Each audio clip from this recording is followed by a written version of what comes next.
So Ichigo इची प्रत्येक क्षणाला अविस्मरणीय किंवा तो विसरूच शकत नाहीये हे करण्याची एक जपानी पद्धत आहे. आणि हे पुन्हा एकदा तेच विक्टर गार्सिया आणि फ्रान्सिस मिर्लस यांनी जे इकेगाई नावाचं पुस्तक लिहिलं होतं.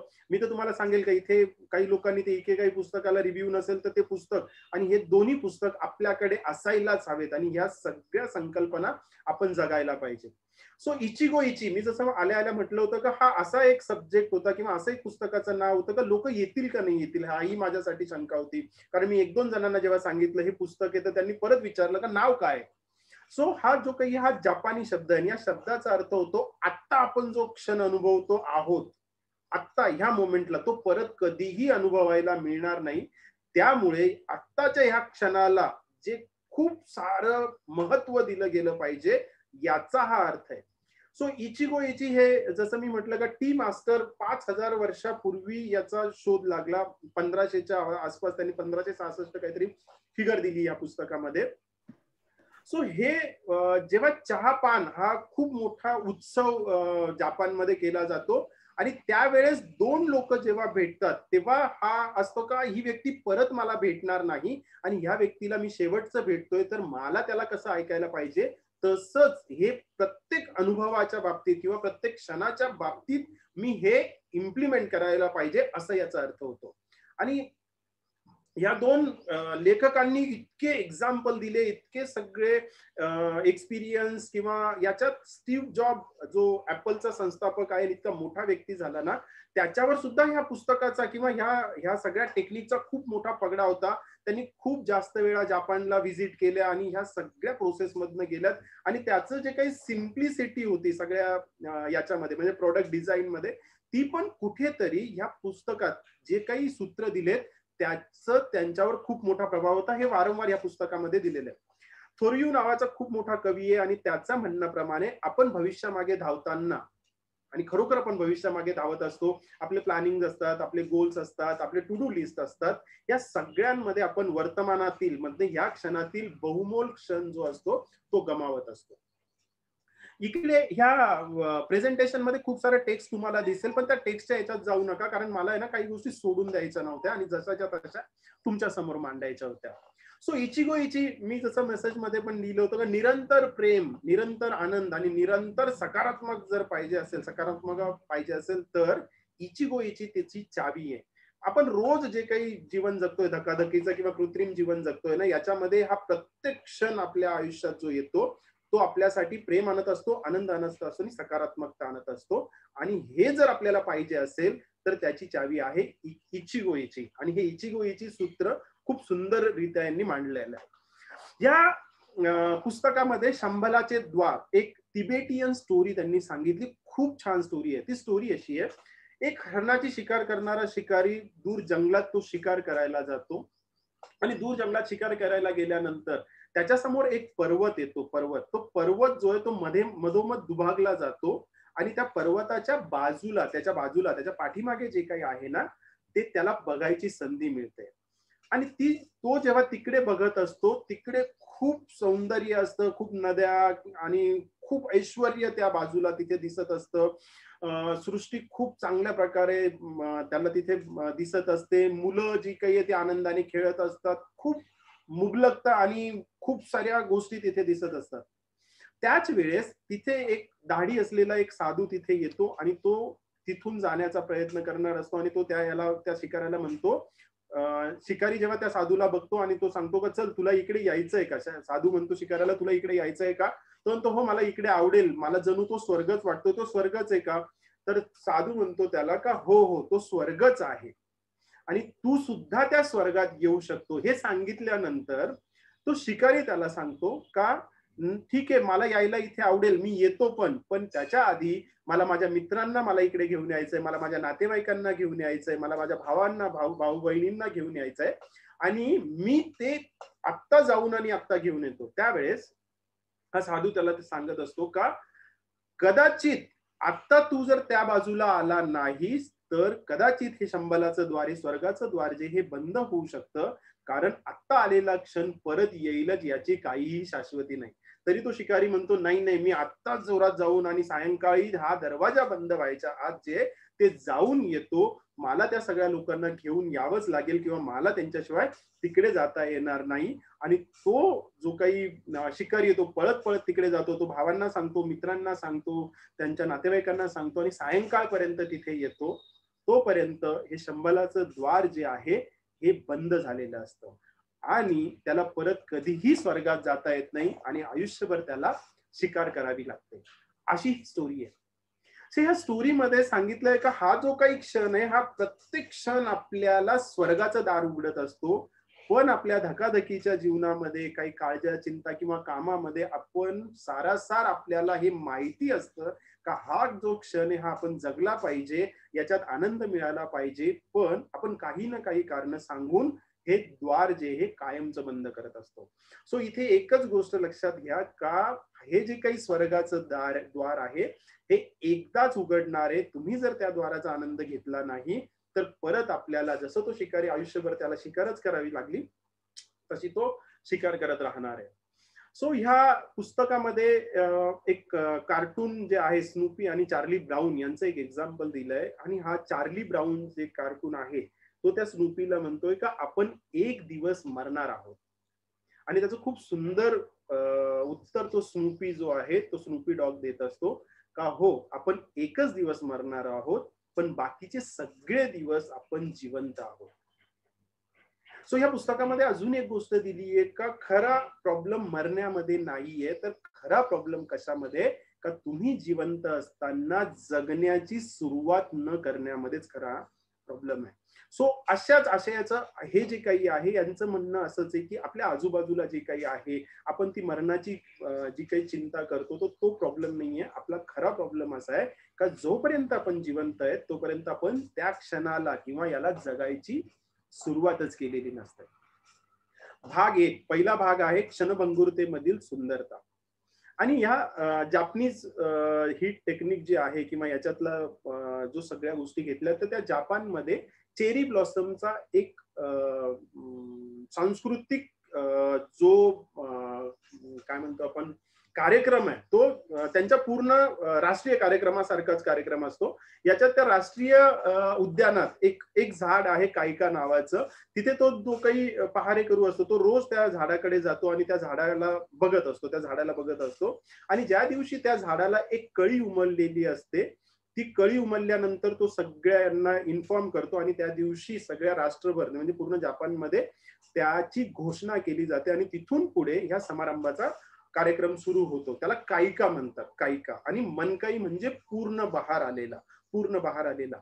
या लेखकाने ना याला खूप सुंदररित्या का हे लोक साजरं करतात खूप सुंदररित्या ह्या पुस्तकामध्ये कन्सेप्ट किंवा आपल्या आयुष्याच्या सूत्राच्या याच्याने हे मांडलेलं आहे कायका आणि मनकाई. सो हे चेरी ब्लॉसमचा तो हे असतो का एका हप्त्यानंतर ते पूर्ण झाड जे साकुराचं झाड आहे ना ते उमलायला सुरुवात होते आणि इथे एक सूत्र दिले कायकाची जादू. कायका म्हणजे काय सांगितलंय का ज्या क्षणी आपल्याला आपल्या आतून अनपेक्षित असं काहीतरी उमलायला लागतं असं काहीतरी समजायला लागतं आणि बहरायला लागतं त्या क्षणाला म्हणजे मला काहीतरी मला ट्रेनिंग मध्ये माझं कंपनी किंवा सगळा बिझनेस सोडून मला ट्रेनिंग मध्ये असं काहीतरी वाटायला लागलंय बहरायला लागलं उमलायला लागलं त्या क्षणाला कायका असं क्षण म्हणतात. आणि याला एखादी आपल्याला जी काही आवड आहे जी आवड निर्माण होते तेव्हा आपल्याला जादू घडल्यासारखं होतं. सो याचं एक्झाम्पल आहे ना याचं एक्झाम्पल काही कसं त्यांनी एक्सप्रेस केलंय तर त्यांनी प्रेमाचं एक्झाम्पल दिलं की एखादी व्यक्ती बघितल्या प्रेमात पडते त्यावेळेस तो जो क्षण आहे ना तो कायकाचा क्षण आहे. काहीतरी आतून अनपेक्षित असून उमलायला लागतं. ही कायकाची जादू आहे आणि मनकाई सूत्र त्यांनी दिलंय का जेव्हा आपल्याला आतमध्ये अशा गोष्टीची निर्मिती होते त्याच्यामध्ये खूप साऱ्या संभावना दडलेल्या असतात. काहीही क्रिएट होऊ शकतं. जशी ही गोष्ट उमलते तशा त्या संभावना ज्या आहेत त्या सुद्धा पूर्णत्वास जातात आणि ज्या माणसाला त्याचं महत्व लक्षात येतं ती व्यक्ती न थकता न थांबता त्या संभावना पूर्ण करण्याच्या मागे लागते किंवा त्या पूर्णत्वास नेते. सो यांनी एक खूप सारी सूत्र दिलंय इकिगाई प्लस कायका प्लस वेळ आणि मनकाई. इकिगाई मध्ये आपण बघितलं होतं का आपल्यामध्ये असलेल्या ज्या गोष्टींनी आपल्याला प्रेरणा मिळते अशा गोष्टींचा शोध घेणे जे आपल्याला सहज उपलब्ध असते. मग इकेगाईने काय करायचं तर आपल्याला ज्या गोष्टींनी प्रेरणा मिळते अशी काहीतरी गोष्ट शोधायची आहे आणि काही का मग आपल्या जीवनाचा तो उद्देश सापडला इकेगाईनी तो पूर्ण करण्यासाठी स्वतःमधील त्या संभावनेला व्यक्त होण्यासाठी किंवा हरण्यासाठी आपल्याला काय करायचं वेळ द्यायचा आहे आणि मग त्या मनकाईमध्ये म्हणजे पूर्ण बहार आलेल्या झाडामध्ये त्याचं रूपांतर होतं म्हणजे ते पूर्णत्वास जातं. सो मनकाई काय आहे का त्या मार्गावर सतत न थकता चालत राहणं आणि मनकाई प्राप्त होत नाही ती संभावना ज्या ज्या मला दिसलेल्या आहेत त्या पूर्णत्वास येत नाही किंवा त्या संभावना पूर्ण होत नाही तोपर्यंत देहभान विसरून या स्वप्नांचा पाठलाग करणं हे त्या मनकाई आणि कायकाचं सूत्र यांनी इथे दिलंय. बरं हे का करायचं आहे म्हणजे इकेगाई आपल्या आयुष्यात का आणायचं आहे कायका क्षण जो काही आपल्याला संभावना का शोधायच्यात आणि त्या संभावना पूर्ण आपल्याला का करायच्यात याचं खूप सुंदर एक्झाम्पल यांनी इथे दिलंय का आपल्याला या सूत्रामधनं का जायचं आहे. तर हा लेखक त्याला सांगत असतो का जर आपण आपल्यामधलं विशिष्ट वैशिष्ट्य ओळखलं त्याला आपल्या जीवनामध्ये प्राथमिकता दिली जे इकेगाई आहे किंवा उद्दिष्ट ओळखलं तर त्या प्रेरणेमुळे आपण आपल्या स्वतःला आणि दुसऱ्यांच्या आयुष्यामध्ये असामान्य आनंद निर्माण करू शकतो. याच्यासाठी आपल्याला हे करायचं आहे. जसं तुम्ही इन्स्पायर मध्ये मागच्या 1.5 वर्षापासून जर बघत असाल आपण हे खूप सारे प्रोग्राम घेत असतो. सो आपला जो काही प्रवास चाललाय ना हा दुसऱ्या लोकांमध्ये असामान्य आनंद निर्माण करण्याचा चाललाय.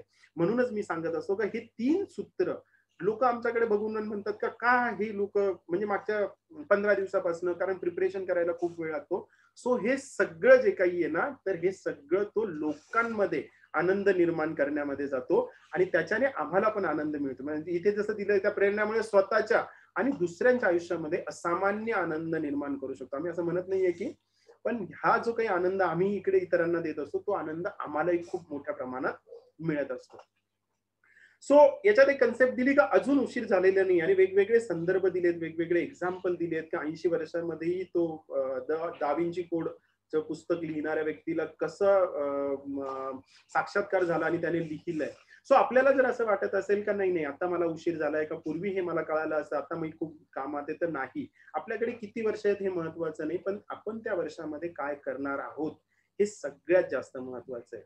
तुम्ही तुमच्या आवडीचं काम करण्यात साहस दाखवलं तर तुमच्या आयुष्यातला प्रत्येक दिवस आनंदी उत्साही महान बनू शकतो. आपल्याला फक्त एकच करायचं आहे आपल्याला जे आवडतं ते करण्याचं साहस आपल्याला इथे दाखवायचं आहे. दीर्घायुष्य आता ह्या 2 इकेगाई मध्ये पण बघितलं आणि आत्ताच्या ह्या पुस्तकामध्ये पण ह्या 2 लेखकांनी ना याच्यावरच भर दिलाय का दीर्घायुष्य जास्तीत जास्त वर्ष मला कसं जगता येईल आणि त्याच्याबरोबर आनंदी कसं जगता येईल तर याच्यात एक सूत्र यांनी इथं दिलंय का दीर्घायुष्य आणि आनंदी जीवनाचं एकच रहस्य यांनी सांगितलंय का आपल्याला आपल्या जीवनाचं मिशन म्हणजे उद्देश माहिती असणं गरजेचं आहे का मी कशासाठी जन्माला आलोय मला आयुष्यात काय करायचंय ते आणि दुसरं म्हणजे जो क्षण आत्ताचा आहे त्या प्रत्येक क्षण जो आहे तो आनंदी कसा मला जगता येईल किंवा आनंदाने कसा जगता यायला पाहिजे हे माहिती असणं. आणि हे जे काही त्यांनी संकलन केलंय किंवा ही जी काही सूत्र मांडलंय ना हे त्यांनी रिसर्च केलाय जापनीज लोकांवर. सो आपल्याला आता फक्त एकच गोष्ट करायची की आपल्या आयुष्याचं उद्दिष्ट ठरवायचं आहे आपल्या आयुष्याचं मिशन ठरवायचं आहे आणि ह्या पुस्तकामध्ये दिलेल्या ज्या काही टिप्स आहेत किंवा ज्या काही सूत्र आहेत ते सगळे सूत्र आपल्याला काय करतात का वर्तमानात कसं जगायचंय माइंडफुल कसं जगायचंय या गोष्टी माहिती करून घेऊन आपल्या आयुष्यात आपल्याला काय करायच्या इम्प्लिमेंट करायच्या. सो इथे आपल्याला 4 मूलभूत भावना दिलेल्या आहेत का ज्या आपल्याला वर्तमानात ठेवतात किंवा वर्तनापासून बाजूला करतात. या 4 मूलभूत भावना प्रत्येक व्यक्तीमध्ये असते. पहिली मूलभूत भावना जी आहे ती आहे राग. हा राग जो आहे ना हा अस्तित्व जे आहे ना त्याच्याशी रिलेटेड आहे आपल्या अस्तित्वाशी रिलेटेड आहे. आणि हा राग का येत असतो तर आपल्या सांगण्याप्रमाणे एखाद्या व्यक्ती वागला नाही अस्तित्व किंवा आपल्या म्हणण्याप्रमाणे एखादी गोष्ट घडली नाही तर राग येतो. घडली नाही किंवा वागला नाही तर. आणि ह्या रागाचं पण यांनी खूप सारे विश्लेषण दिलंय का याच्यामध्ये हा राग जेव्हा येतो ना तेव्हा असे काही हार्मफुल जे स्ट्रेस निर्माण करतात असे हार्मोन्स जे ते रिलीज होतात आणि मग हायपर टेन्शन किंवा ह्या बाकीच्या गोष्टी होतात. पण हा राग रिलेट जो होतो ना तो होतो भूतकाळाशी. मला अशा गोष्टी घडल्या नाहीत, अस्तित्व माझं जे त्याप्रमाणे, किंवा अशी एक व्यक्ती असं असं वागली नाही, याच्याने काय होतं, राग येतो. सो हा राग रिलेट करतो भूतकाळाशी. मग जेव्हा आपण भूतकाळ, वर्तमान काळ सोडून भूतकाळाला कोरिलेट करतो, तेव्हा आपण वर्तमान काळात जगत नसतो आणि मग राग तयार होतो, किंवा राग स्ट्रेस निर्माण करतो आपल्याला आनंदापासनं. ते हार्मोन्स तयार करतो जे स्ट्रेस निर्माण करतात. दुसरी जी भावना आहे ती दुःख. दुःख परत एक गोष्ट आहे का, काहीतरी एखादी व्यक्ती गमावली आहे किंवा एखादी गोष्ट गमावली आहे ना, त्याच्याने आपल्याला दुःख होत असतं. हे पुन्हा भूतकाळाशी कोरिलेट होतं, भूतकाळाशी कोरिलेट होतं. मग ह्या दुःखाचे वेगवेगळ्या गोष्टी आहेत, की मला माझ्या याच्याप्रमाणे झालं नाही तरी मला दुःख होतं, माझ्या सांगण्याप्रमाणे काम झालं नाही तरी मला दुःख होतं, किंवा हे सगळं जे काही दुःख आहे, हे दुःख किंवा ही भावना परत तेच जे हार्मोन स्ट्रेस निर्माण करतात तेच निर्माण करतात, आणि आपल्याला हायपरटेन्शन सारखे आजार पण याच्यामध्ये क्रिएट होतात. सो हा दुःखाची भावना आहे ती पुन्हा एकदा भूतकाळाची अटॅच आहे. तुम्हाला दुःख फक्त आणि फक्त भूतकाळ जे आहे त्याच्याबद्दलच होत असतं. तिसरी जी भावना जी आहे, ही महत्वाची भावना जी आहे, ती आहे तिसरी भीती.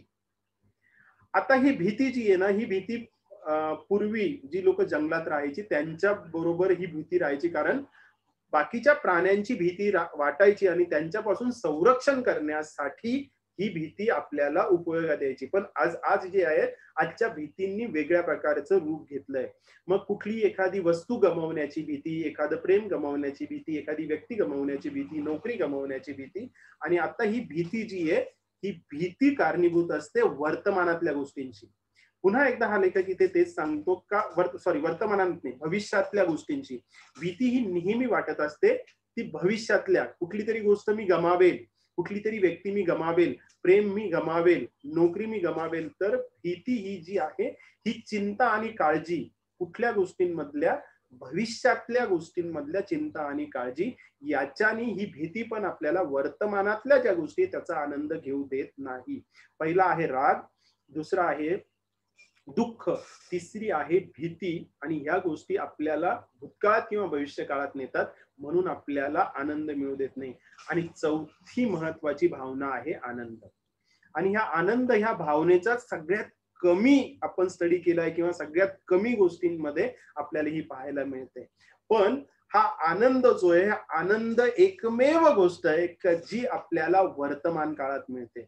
बघा, याच्यात दोन गोष्टी त्यांनी सांगितलंय. आनंद हा एक्सटर्नल गोष्टी झाल्यामुळे आनंद होऊ शकतो, बाहेरच्या गोष्टी किंवा बाहेरच्या भौतिक गोष्टी, किंवा आनंद हा इंटरनल असू शकतो. बाहेरच्या गोष्टी म्हणजे एखाद्याने एखादं गिफ्ट दिलं त्यावेळेस आनंद होऊ शकतो, एखादी मॅच आपण जिंकलो त्यावेळेस आनंद होऊ शकतो. आणि इंटरनल म्हणजे जे लोक पीसफुल असतात किंवा आतल्या गोष्टींनी समाधानी असतात, त्यांना तो आनंद होत असतो. सो आनंद ही एकमेव गोष्ट आहे जी वर्तमानात घडत असते. म्हणजेच लेखकाचं म्हणणं किंवा या सगळ्या यांचं म्हणणं आहे का, आपल्याला आपण जेव्हा वर्तमानात असतो, वर्तमान माइंडफुल असतो, प्रेझेंट मोमेंट मधले क्षण जगत असतो, त्याच वेळेस आपल्याला काय मिळत असतो, आनंद मिळत असतो. आणि इचिगो इचीची आपल्याला प्रचिती होत असते. सो राग जो आहे तो भूतकाळात, तुम्हाला राग आला तर तुम्ही पहिले प्रेझेंट व्हा का मी भूतकाळात गेलो, मागे फिरा.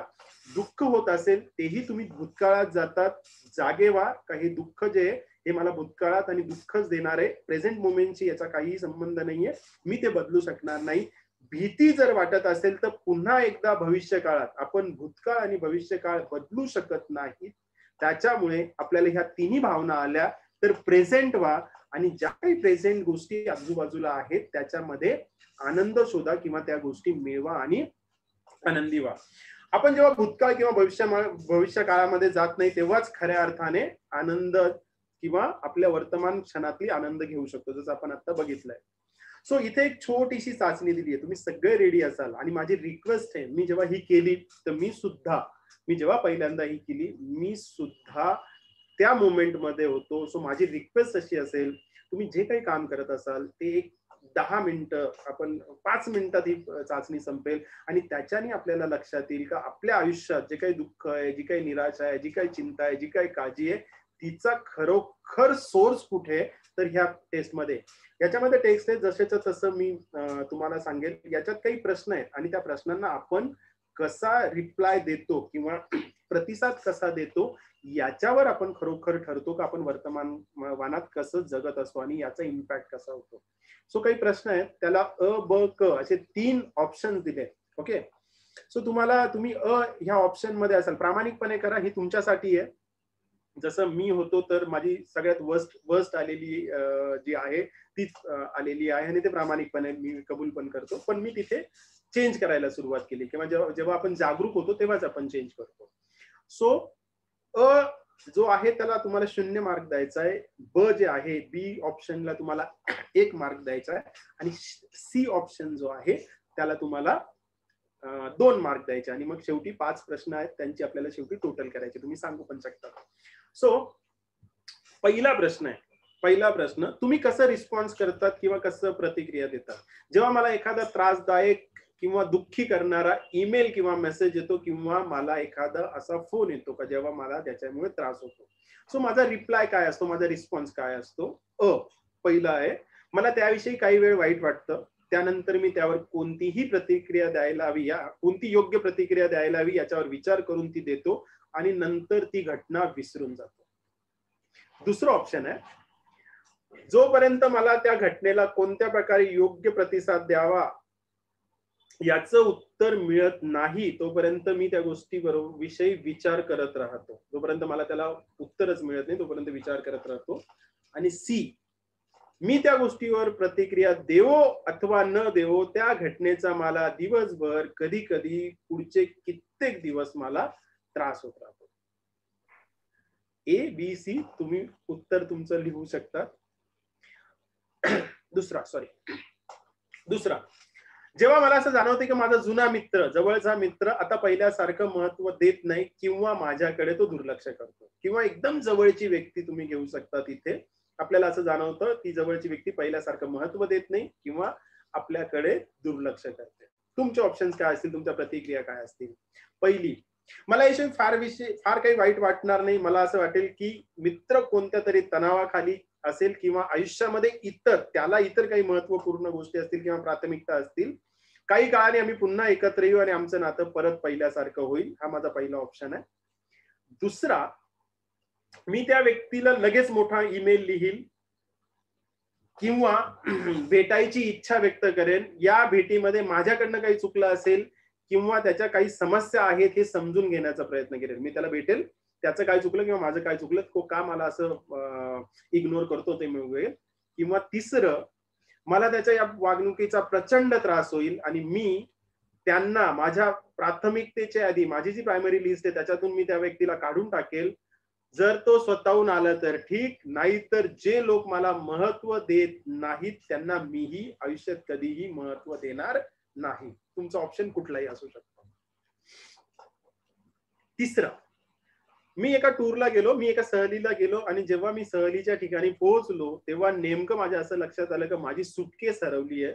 तब्बल 24 तासानंतरही मला माझी बॅग मिळाली नाही. माझी कंडिशन काय असेल किंवा मी ही जी काही सिच्युएशन आहे याला कसा प्रतिसाद देईल? पहिले, मला माझी सहल खराब करायची नाही, माझी सुट्टी खराब करायची नाही, त्यामुळे मी काही छोटे मोठे कपडे किंवा आवश्यक वस्तू विकत घेईल, माझी सुट्टी आनंदाने घालवेल.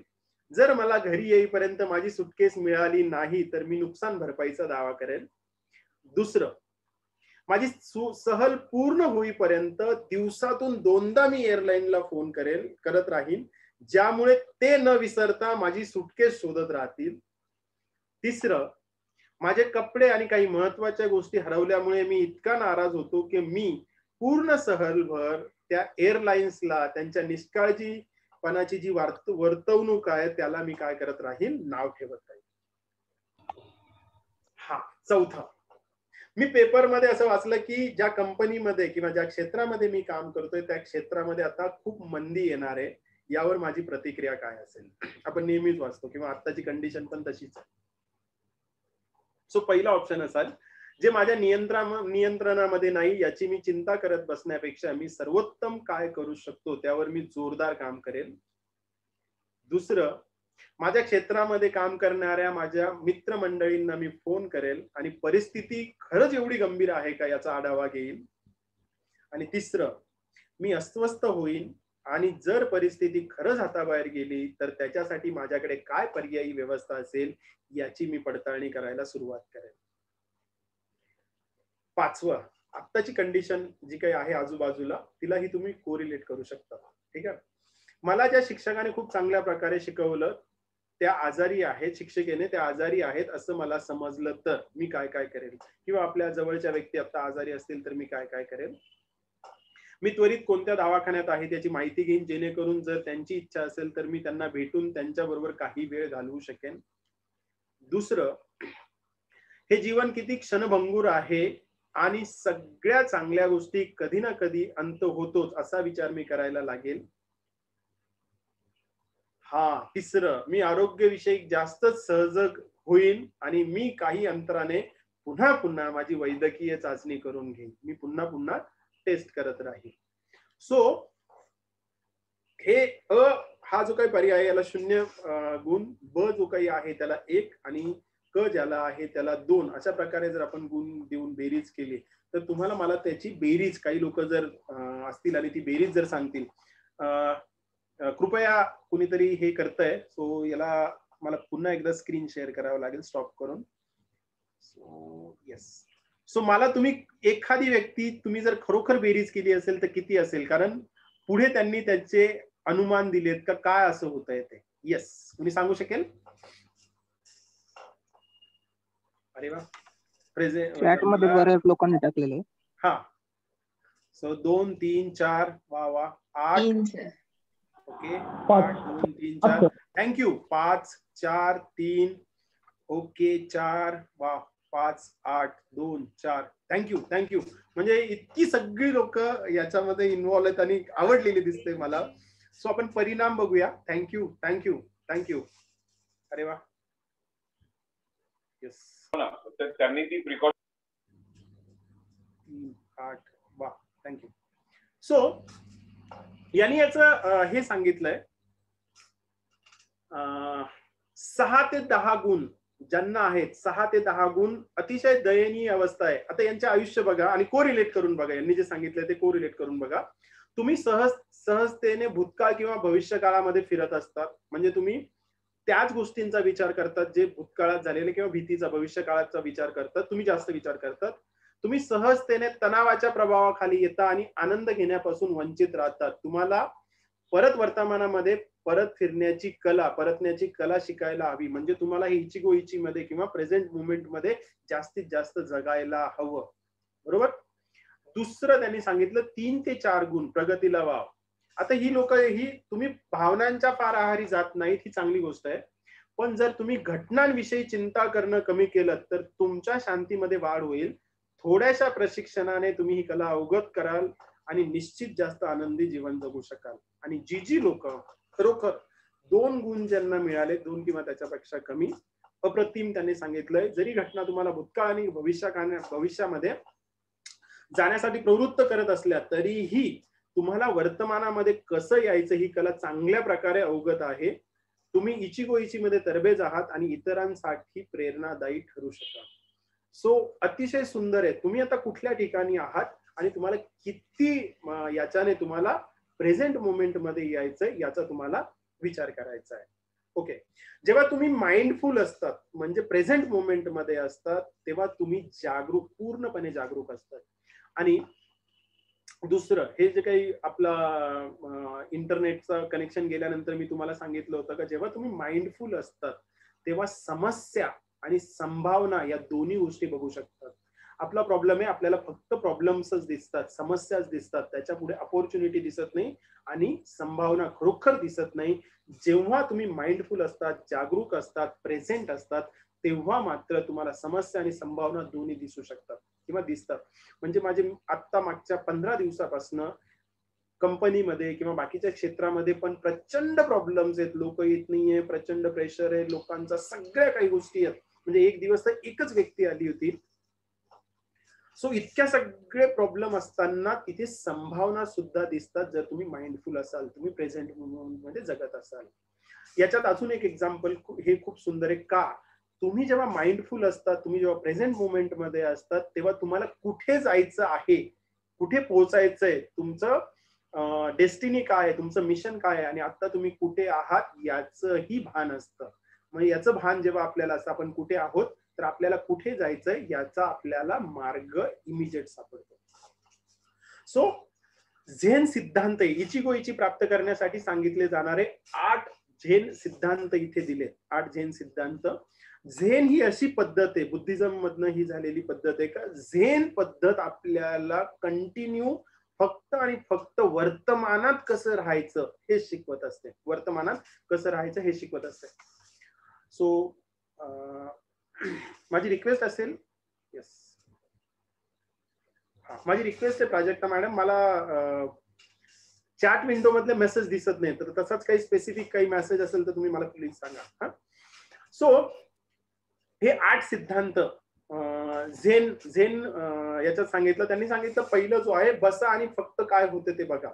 सो मनुष्याला खूप चंचल आहे आणि तो नेहमी काहीतरी वेगळं करण्याचा किंवा तो शांत बसत नाही. तर ह्याचा पहिला सिद्धांत आहे, त्यांनी सांगितलं शांत बसा आणि फक्त काय होतंय ते बघा. सो मेडिटेशन मध्ये बसल्यानंतरही ते सांगतात का तुम्ही तुमचे विचार येऊ द्या आणि कुठले विचार याच्यात त्याच्यावर विचार करू नका, पण तुम्ही शांत बसा आणि काय होतंय आजूबाजूला काय होतंय किंवा सगळ्या गोष्टी तुम्ही निरीक्षण करा किंवा बघत राहा. बसा आणि काय होतंय ते बघा. दुसरा सिद्धांत त्यांनी सांगितला हा क्षण आपल्या आयुष्यातला शेवटचा क्षण आहे, अशा प्रकारे त्याचा आस्वाद घ्या. सो आता जी शंभलाचं एक्झाम्पल पण आपण दिलंय का हा जो क्षण जो जाणार आहे तो परत आपल्याला येणार नाही. प्रत्येक क्षण जो आहे तो स्वर्गाचं दार उघडत असतो. सो झेन मध्ये पण सांगितलंय हा जो क्षण आहे हा आपल्या आयुष्यातला शेवटचा क्षण आहे आणि अशाच प्रकारे आपण त्याचा आस्वाद घेतला पाहिजे. एक त्या ऐकण्याची कला याच्यात येणार आहे, त्याच्यात पण एक एक्झाम्पल दिलं आहे का आपण नीट लोकांचं ऐकत नसतो, पण जी व्यक्ती जग सोडून जाणार असते ना, जग सोडून जाणार असतो त्या व्यक्तीचा शब्द आणि शब्द आपण ऐकत असतो. कारण ती व्यक्ती काय करत नसते, ती व्यक्ती परत काही बोलणार नाही, म्हणजे त्या व्यक्तीचा शेवटचा क्षण असतो. म्हणून ते जे काही आपण ऐकतो, ते जे काही आपण अनुभवतो ना, ते त्या प्रेझेंट मोमेंटला तो त्याप्रमाणे आपण ऐकत असतो. तसंच आपल्या आयुष्यातला प्रत्येक क्षण जो आहे हा आपला शेवटचा क्षण आहे, असंच आपण जगायला पाहिजे आणि त्याचा आस्वाद घ्यायला पाहिजे. मन विचलित करणाऱ्या गोष्टी टाळा. सो मन चंचल आहे, पण मन विचलित करणाऱ्या गोष्टी टाळा. तुम्हाला जर हे टाळायचं असेल तर ज्या काही आजूबाजूला प्रेझेंट मोमेंट मध्ये गोष्टी चालू आहेत त्याचाच आपल्याला विचार करायला पाहिजे. तुम्हाला ह्या ज्या काही गोष्टी आहेत म्हणजे आपण जेवताना मोबाईल बघणं किंवा त्याने खूप सारे एक्झाम्पल दिलेत, ह्या सगळ्या ज्या गोष्टी आहेत ना या आपल्या बरोबर असणं म्हणजेच आपलं काय करतात, मन कंटिन्यू विचलित करत असतात. जे आवश्यक नाही त्या सगळ्या गोष्टींपासून दूर ठेवा, स्वतःला दूर ठेवा. इथे एक्झाम्पल दिले, एखादा ट्रॅव्हल एजंट तुम्हाला काय सल्ला देतो, तर तुम्ही कुठल्या कुठल्या गोष्टी घेऊन जाताय त्याच्या ऐवजी कुठल्या गोष्टी तुम्हाला घेऊन जायच्या नाहीये, म्हणजे त्याच्याने तुमचं ओझं कमी होतं. सो आयुष्यामध्ये पण इथे त्यांनी एकच गोष्ट सांगितली की तुम्ही सारासार विचार करा, तुम्ही आयुष्य जगताय, कुठल्या गोष्टींचं ओझं तुमच्यावर आहे, ज्या काही पूर्वीच्या गोष्टी त्या सगळ्या गोष्टींचं ओझं तुम्ही सोडून द्यायला पाहिजे, म्हणजे तुमचं ओझं हलकं होईल आणि तुम्हाला तो प्रवास जो आहे तो सुखाचा होईल. इथे एक्झाम्पल दिलंय. सो आपल्याला ह्या सगळ्या गोष्टींची यादी करायची आणि जे आवश्यक नाहीये ना त्या सगळ्या गोष्टींपासून स्वतःला दूर ठेवायचं, तरच तो प्रवास सुखाचा होईल. 5वं तत्व त्यांनी सांगितलंय किंवा सिद्धांत सांगितला, स्वतःचे मित्र बना. बघा स्वतःसारखा किंवा तुम्ही जर स्वतःचे मित्र बनले नाही तर आयुष्यातला एक सगळ्यात सुंदर व्यक्ती बरोबर बोलण्याचं किंवा स्वतःबद्दल सहवास घेण्याचा आयुष्याचा तुम्ही एक अपॉर्च्युनिटी मिस कराल. जसं एका कवीच्या याच्यात त्यांनी सांगितलंय का लहान मुलाची कविता आहे का तुमच्यासारखं दुसरं कुणीही नाही, तुमच्यासारखं दुसरं सुंदर कुणी नाही आणि ह्या जगात तुमच्यासारखं युनिक दुसरं कुणी नाहीये. सो याने पण इथे तेच सांगितलंय का तुमच्या स्वतःसारखं दुसरं जगात युनिक कुणी नाहीये, तर तुम्ही स्वतःचं मित्र बनायला पाहिजे, स्वतःशी प्रचंड बोलायला पाहिजे आणि स्वतः बरोबर जेव्हा तुम्ही राहतात त्यावेळेस तुम्ही काय करतात, प्रत्येक क्षणाचा आनंद तुम्ही घेत असतात. अचूक नसल्याचाही आनंद घ्या. म्हणजे आपण नेहमी सांगत असतो का चूक घडू नये. सो याने एक्झाम्पल दिलंय का निसर्ग पण अचूक नाहीये, निसर्गामध्ये पण काही गोष्टी ज्या आहेत त्या चुकीने घडतात. सो निसर्ग जर अचूक नाहीये तर तुम्ही काय करला, तुम्ही पण आहे ना ती जी काही चूक झाली किंवा काही जरी झालं असेल ना तर त्या गोष्टीमध्ये सहजग राहा किंवा ती चूक घडलीये तर म्हणजे एखादं चूक घडली आहे किंवा एखादं नुकसान झालंय तर त्याच्यापासून तुम्ही काहीतरी शिका आणि आयुष्यात इम्प्लिमेंट करा. पण आपण अचूक नसल्याचाही आनंद घ्या का आपली चूक जरी असेल तरीही आपण काय करायला पाहिजे, आनंद घ्यायला पाहिजे. दया धर्म आचरणात आणा. बुद्धांनी सांगितल्याप्रमाणे एखाद्या व्यक्तीवर दया असणं म्हणजे त्याच्याबद्दल वाईट वाटणं नाही. सो त्याला सर्वतोपरी आपण कशी मदत करू शकतो हे आचरणात तुम्ही आणा, हा झेन सिद्धांत सांगतो. आणि शेवटची आहे अपेक्षा सोडून द्या. अपेक्षा सोडून द्या. बघा, अपेक्षेनेच, अपेक्षा एकतर भूतकाळात झालेल्या गोष्टी किंवा भविष्यात, अपेक्षा ही भविष्य काळामध्ये नेत असते किंवा भूतकाळात नेत असते. सो ह्या अपेक्षा ज्या आहेत ना, जोपर्यंत तुम्ही सोडून देत नाही तोपर्यंत तुम्ही वर्तमान काळात जगत नाही. सो तुम्ही ज्या काही अपेक्षा केलेल्या आहेत त्या एक तर तुम्हाला भूतकाळात घेऊन जातात किंवा भविष्य काळात घेऊन जातात आणि मग तुम्ही हा स्वतःचा जो क्षण आहे तो स्वतः क्षण अनुभवू शकत नाही. तर अपेक्षा सोडून द्या असं ते सांगत असतात. यामध्ये खूप साऱ्या कन्सेप्ट दिल्या, खूप साऱ्या छोट्या छोट्या कन्सेप्ट दिल्या का ज्याच्यावर त्यांनी खूप साऱ्या गोष्टी क्रिएट केल्या आहेत. जसं एका ठिकाणी दुःख आणि मोनो अवेअर ही एक कन्सेप्ट आहे. मोनो अवेअर, पहिले दुःखाबद्दल त्यांनी खूप सुंदर गोष्ट सांगितली आहे. बुद्धांची एक कथा या पुस्तकात दिलेली आहे. बुद्ध त्यांच्या शिष्यांना सांगत असतात का एखाद्या व्यक्तीला एक बाण लागला तर त्याला त्रास होईल का, त्याला ते म्हणजे दुःख होईल किंवा त्याला तो दुःखाची अनुभूती होईल का. ते सगळे शिष्य म्हणतात हो होईल. आणि मग दुःख पुन्हा बुद्ध पुन्हा त्या अनुयायांना विचारतात आणि समजा त्याच ठिकाणी दुसरा बाण लागला तर. आणि मग ते अनुयायी सांगतात का त्या ठिकाणी जर दुसरा बाण लागला तर पहिलं जे काही दुःख होतं त्याच्यापेक्षा ते दुःख वाढेल. आणि मग बुद्ध ते सांगतात का पहिला जो बाण आहे ना तो आपल्या हातात नाहीये, पण दुसरा जो बाण आहे तो आपण स्वतः मारत असतो, आपण स्वतः चिंता करत असतो, आपण स्वतः काळजी करत असतो आणि आपण स्वतः तो बाण मारून ती जी काही पहिल्या याची जखम झाली आहे ना तिला जास्त रक्तबंबाळ करत असतो किंवा दुःखी होत असतो. सो पहिलं दुःख जे आहे ते घडणारे, पहिलं अपयश येणारे किंवा कुठलीही घटना घडणारे जी आपल्या हातात नाहीये. एखादी व्यक्ती जाणारे, एखादी व्यक्ती आजारी पडणारे, पण त्या गोष्टीची चिंता करत बसणं, त्या गोष्टीची काळजी करत बसणं, हा दुसरा बाण जो आहे हा आपण सतत आपल्याला मारत असतो.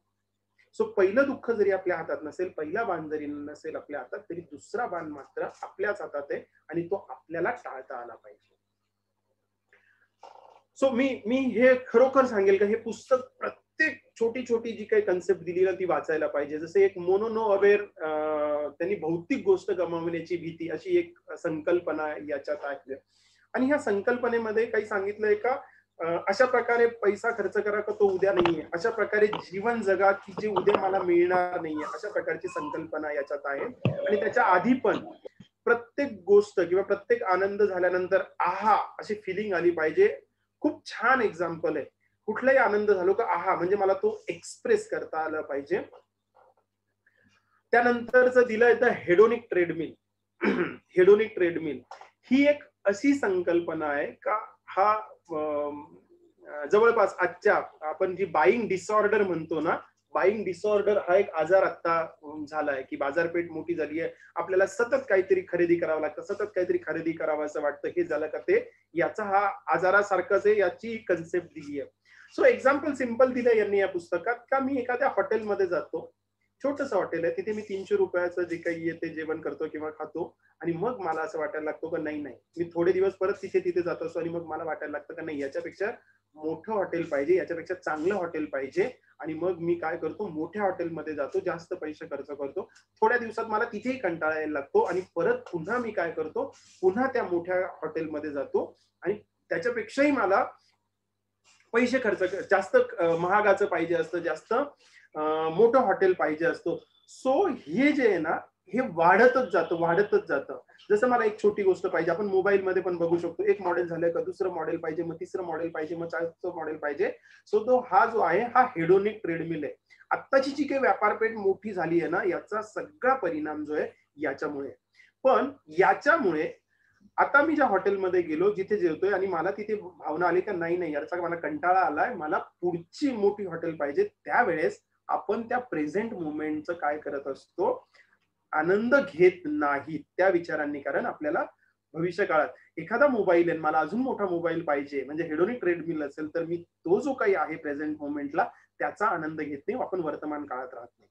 याच्यातनं बाहेर येण्यासाठी त्यांनी सांगितलंय का कोणत्याही नव्या मोहामध्ये किंवा इच्छामध्ये न अडकता आपल्या भोवती ज्या काही गोष्टी आहेत घडणाऱ्या जादूचा आनंद आपल्याला घेता आला पाहिजे. खरा आनंद त्या क्षणाचा आनंद घेण्यामध्ये आणि कोणत्याही गोष्टीची अपेक्षा न धरण्यामध्ये. सो जेव्हा कधी तुम्हाला असं वाटेल का नाही आता मला मोठ्या हॉटेलमध्ये गेलं पाहिजे किंवा अजून महागाचा मोबाईल घेतला पाहिजे, तर तुम्ही समजून घ्या का तुम्ही द हेडोनिक ट्रेडमिलवर आहात आणि तुम्हाला तो मोह टाळायचा आहे. कारण तुम्ही त्याच्याने वर्तमानाचा आनंद काय करतायत, वर्तमानाचा आनंद घेत नाहीये. मी जसं म्हटलं का खूप साऱ्या यांनी कन्सेप्ट दिलाय. हे जी काही नावं आहेत ना ही जापनीज नावं आहेत. मेमेंटो मोरी नाव असं वेगळं आहे, पण हे आपल्या प्रत्येकाच्या जीवनाबरोबर आहे. खूप सारे तत्वज्ञानी लोक असं म्हणतात का मनुष्य हा एकमेव जीव आहे जो स्वतःला अमर समजतो, कमी कधी मरणार नाही आणि आपण कधी मरणार नाही या भावनेमध्ये तो जगत असतो. म्हणजे आजच्या कंडिशन मध्ये जी लोक बाहेर फिरतात किंवा कॅज्युअल आहेत त्यांना असं वाटतं का मला काही नाही होणार, बाकीच्यांना झालंय, सो त्याला तो अमर समजतो. पण अशा विचारांमुळे त्याला देवत्व प्राप्त होण्याऐवजी तो वर्तमानाच्या क्षणांचा शत्रू बनून जगत असतो. आणि याचे परिणाम काय होतात हा लेखक तिथे सांगत असतो. काय परिणाम होतात, सो मनुष्य असं का करत असतो किंवा असं का करतो किंवा याचे परिणाम काय होतात. सो मनुष्य काय करतो, जे आपल्यासाठी आवश्यक, माझ्यासाठी जे इम्पॉर्टंट आहे ते सोडून देतो आणि ते करण्याच्या ऐवजी लोकांसाठी अर्जंट काय, तातडीचं काय, लोकांसाठी अर्जंट काय आहे ते करण्यात त्याचा जास्त कल असतो. वाक्य खूप आहे, पण आपण आपल्या आयुष्यात जर हे इम्प्लिमेंट करून बघितलं ना, प्रत्येक व्यक्ती काय करतो, माझ्यासाठी महत्वाचं काय आहे ते काहीच करत नाही, दुसऱ्यासाठी अर्जंट काय आहे, दुसऱ्यासाठी महत्वाचं काय आहे हे करत असतो. इथे त्याला आनंद मिळत नाही. आणि हे तो का करत असतो, कारण त्याला माहितीये का मी आता लगेच मरणार नाहीये, माझ्याकडे भरपूर वेळ आहे आणि आयुष्यात कधीतरी मला आवश्यक असेल ना तेव्हा मी माझ्यासाठी करेन. दुसरं, आपल्याकडे प्रचंड वेळ आहे या भावनेनी जगताना काम कायम पुढे ढकलत राहण्याची सवय त्याला लागते आणि हे घातक ठरते. आपण नेहमी प्रोक्रास्ट करतो, आज नाही आपण उद्या करू, परवा करू, तेरवा करू. हे प्रोक्रास्ट का करत असतो आणि त्याच्यानी त्याचं नुकसान होत असतं. कारण त्याला असं वाटतं का मी जिवंत आहे, मी अमर आहे, माझ्याकडे प्रचंड वेळ आहे त्याच्याने. आणि आपल्याला जे काही करायचंय, म्हणजे माझं मिशन करायचंय, मला माझे गोल्स आहेत किंवा ज्या काही गोष्टी करायच्या तर ते करण्यासाठी आत्ताची वेळ योग्य नाहीये. आता हे आजूबाजूला हे पॅन्डेमिक चालू आहे किंवा बाकी खूप साऱ्या सिच्युएशन चालू आहे. असा विचार करतो भविष्यात कधीतरी मला खूप चांगल्या प्रकारे वेळ मिळेल आणि मग मी ते करेल. म्हणजे जेव्हा मला 3 सिग्नल ग्रीन मिळतील, सगळ्या गोष्टी चांगल्या होतील, त्यावेळेस मी करेल. आणि ही जी काही भावना आहे ही प्रत्येक व्यक्तीला असते आणि ज्याच्यामुळे त्याला तो स्वतःचं नुकसान करत असतो. आणि ही कशामुळे येते, सो माझ्याकडे मी भरपूर वेळ माझ्या आयुष्यात आहे. आणि या पुस्तकामध्ये पुन्हा एक खूप सुंदर वाक्य दिलंय, कुठल्याही व्यक्तीला जीवनाची शाश्वती नाही. अशी खूप सारी लोक आहेत जी रात्री झोपतात आणि सकाळी उठत नाही. आपल्याला सुद्धा उद्याचा दिवस बघू की नाही याची शाश्वती नाहीये. म्हणून आपण आजचा दिवस प्रचंड आनंदाने किंवा ज्या गोष्टी आहेत त्याच्याने घालवला पाहिजे. सो ज्या लोकांना हा आहे की माझ्याकडे प्रचंड वेळ आहे आणि सगळ्या गोष्टी ओके झाल्यानंतर मला आनंद मिळेल, तर ती सगळी मिथ्या आहे. वर्तमानामध्ये दुःख, काळजी आणि चिंतेचा विचार करत आनंदाचे क्षण गमावणं. वर्तमानामध्ये म्हणजे माझ्याकडे खूप वेळ आहे ना, तर मग मी आता काय करतो, दुःख, काळजी आणि चिंता हे जे काही आहे भविष्यातले किंवा भूतकाळातल्या ज्या गोष्टींचा इम्पॅक्ट माझ्यावर आहे त्याचा तो विचार करत असतो. आजही आपण बघा आजूबाजूला काय आहे, नातेवाईकांमध्ये काय झालंय किंवा भविष्यात माझं काय होणार आहे याच्याने आपण आज स्ट्रेसमध्ये आहोत, प्रचंड स्ट्रेसमध्ये आहेत. आणि जर याच्यातनं बाहेर यायचं असेल तर आपल्याला हे जे काही सूत्र आहे ना हे आजच्या तारखेत किंवा ही पॅन्डेमिक आहे किंवा जे काही विचार चाललेत ना याच्यासाठी प्रचंड महत्वाचं ठरतं का तुम्हाला फक्त आणि फक्त काय करायचं आहे, आत्ताचा विचार करायचा आहे. कारण नाही आपण भूतकाळ बदलू शकतो, नाही आपण भविष्यकाळ बदलू शकतो. सो दुसऱ्या भागामध्ये आपण येतोय. ओके, दुसऱ्या भागामध्ये आपण येतोय इचिगो इचीला रोजच्या. स्क्रीन दिसते? ओके, माझी स्क्रीन दिसते सर. रोहन सरांनी हात रेज केलाय. रोहन सर काही प्रश्न विचारायचा आहे? मला दिसत नाहीयेत म्हणून. नाही, ऍक्च्युली प्राजक्ता मॅम मला स्क्रीनवर दिसलं नाही आणि तुम्ही 2 मिनिटांपूर्वी म्हटलं ना की तुम्हाला कॉमेंट दिसत नाहीये. तर ते स्मिता शिंदे मॅम आहेत, तर त्यांनी एक त्यांचा एक कॉमेंट आहे की सेल्फलेस लाईफस्टाईल ही चुकीची आहे का. मी म्हटलं फक्त तुमच्यापर्यंत पोहोचवतोय तेवढंच. आणि मी विचार केला ऍक्च्युअली की ते त्यांचं कम्प्लीट झाल्यानंतर आपण जेव्हा डिस्कस करू तेव्हा. हरकत नाही. थँक्यू. सो रोहन सरही आले. Thank you Rohan sir. Okay. So इथे काही दुसऱ्या भागामध्ये काही इचिगो इची आपल्या रोजच्या जीवनात कसं उतरवायचंय किंवा काय प्रेझेंट मोमेंट मध्ये कसं जगायचं याच्या खूप साऱ्या गोष्टी त्यांनी सांगितल्या आहेत. त्याचे काय आपण करणार आहोत. जसं चोयना चहा पान म्हणजे तिकडे चहा पानाला हे पुस्तक जे आहेत ना ते चाय पानवरच म्हणजे दोन लोक चहा घेताना काय करतील किंवा याच्यावरच ते आधारित आहे किंवा तिथून इचिगोची सुरुवात झाली. याच्यात खूप सारे एक्झाम्पल आहेत कसं असायला पाहिजे काय असायला पाहिजे. तो चोयना चहा पान म्हणून ती कन्सेप्ट तिथे आहे. त्या कन्सेप्ट मध्ये आपले पाचही इंद्रिये छोटीशी गोष्ट आहे चहा पान किंवा चहा पिण्याची गोष्ट आहे. त्याच्यात आपण ह्या पाचही गोष्टीचा समावेश किंवा 5 इंद्रियांचा समावेश करून प्रेझेंट मोमेंटला कसं जगू शकतो याच्याबद्दल सांगितलंय. जसं ती लोक चहा देताना त्याची चव काय आहे ती बघत असतात. चहा येताना चव काय आहे, चहा सर्व करताना त्याचा वास कसा येतोय ती बघत असतात. तो चहा पिताना आजूबाजूचं दृश्य मला काय दिसतंय, आजूबाजूला मला आनंद कसा दिसतोय ते बघत असतात. तो चहा सर्व करताना तो हाताला लागणारा गरम स्पर्श ते जाणीव करून घेतात, हाताचा स्पर्श त्या चहाचा. आणि चहा पिताना आजूबाजूला मला काय आवाज येत आहेत किंवा मी त्याच्याबरोबर काय समरस होतो. सो हे जे काही चोयना चहा पान आहे याच्यामध्ये एक सिंपल पद्धत आहे. चहा पिताना आपण आपली पाचही इंद्रिये कशी त्या चहा पानाच्या कन्सेप्ट बरोबर आपण त्याला इन्व्हॉल्व करतो त्याच्यावर तुम्ही सगळ्यात जास्त काय करतो त्या प्रेझेंट मोमेंट मध्ये जगत असतो त्या याच्याबरोबर. सो यांनी एक आवाहन केलंय का तुम्ही स्वतःचा चहा पानाचा समारंभ निर्माण करा. आणि यांनी सांगितलंय का जसं इथे दिलंय तुम्ही जरी चहा पिताय तरी तो चहा पिताना त्याची चव कशी लागते मला ती बघा, त्याचा वास कसा येतोय तो वास घेऊन तुम्ही बघा. तो चहा सर्व झाल्या तुम्ही स्वतः बरोबर ह्या गोष्टी करा. जितकं जास्त तुम्ही एकटं राहाल आणि स्वतः बरोबर ह्या गोष्टी कराल तितके जास्त तुम्ही त्या गोष्टींचा आनंद घ्याल आणि वर्तमानात जास्त जगायला सुरुवात कराल, माइंडफुल जास्त व्हाल.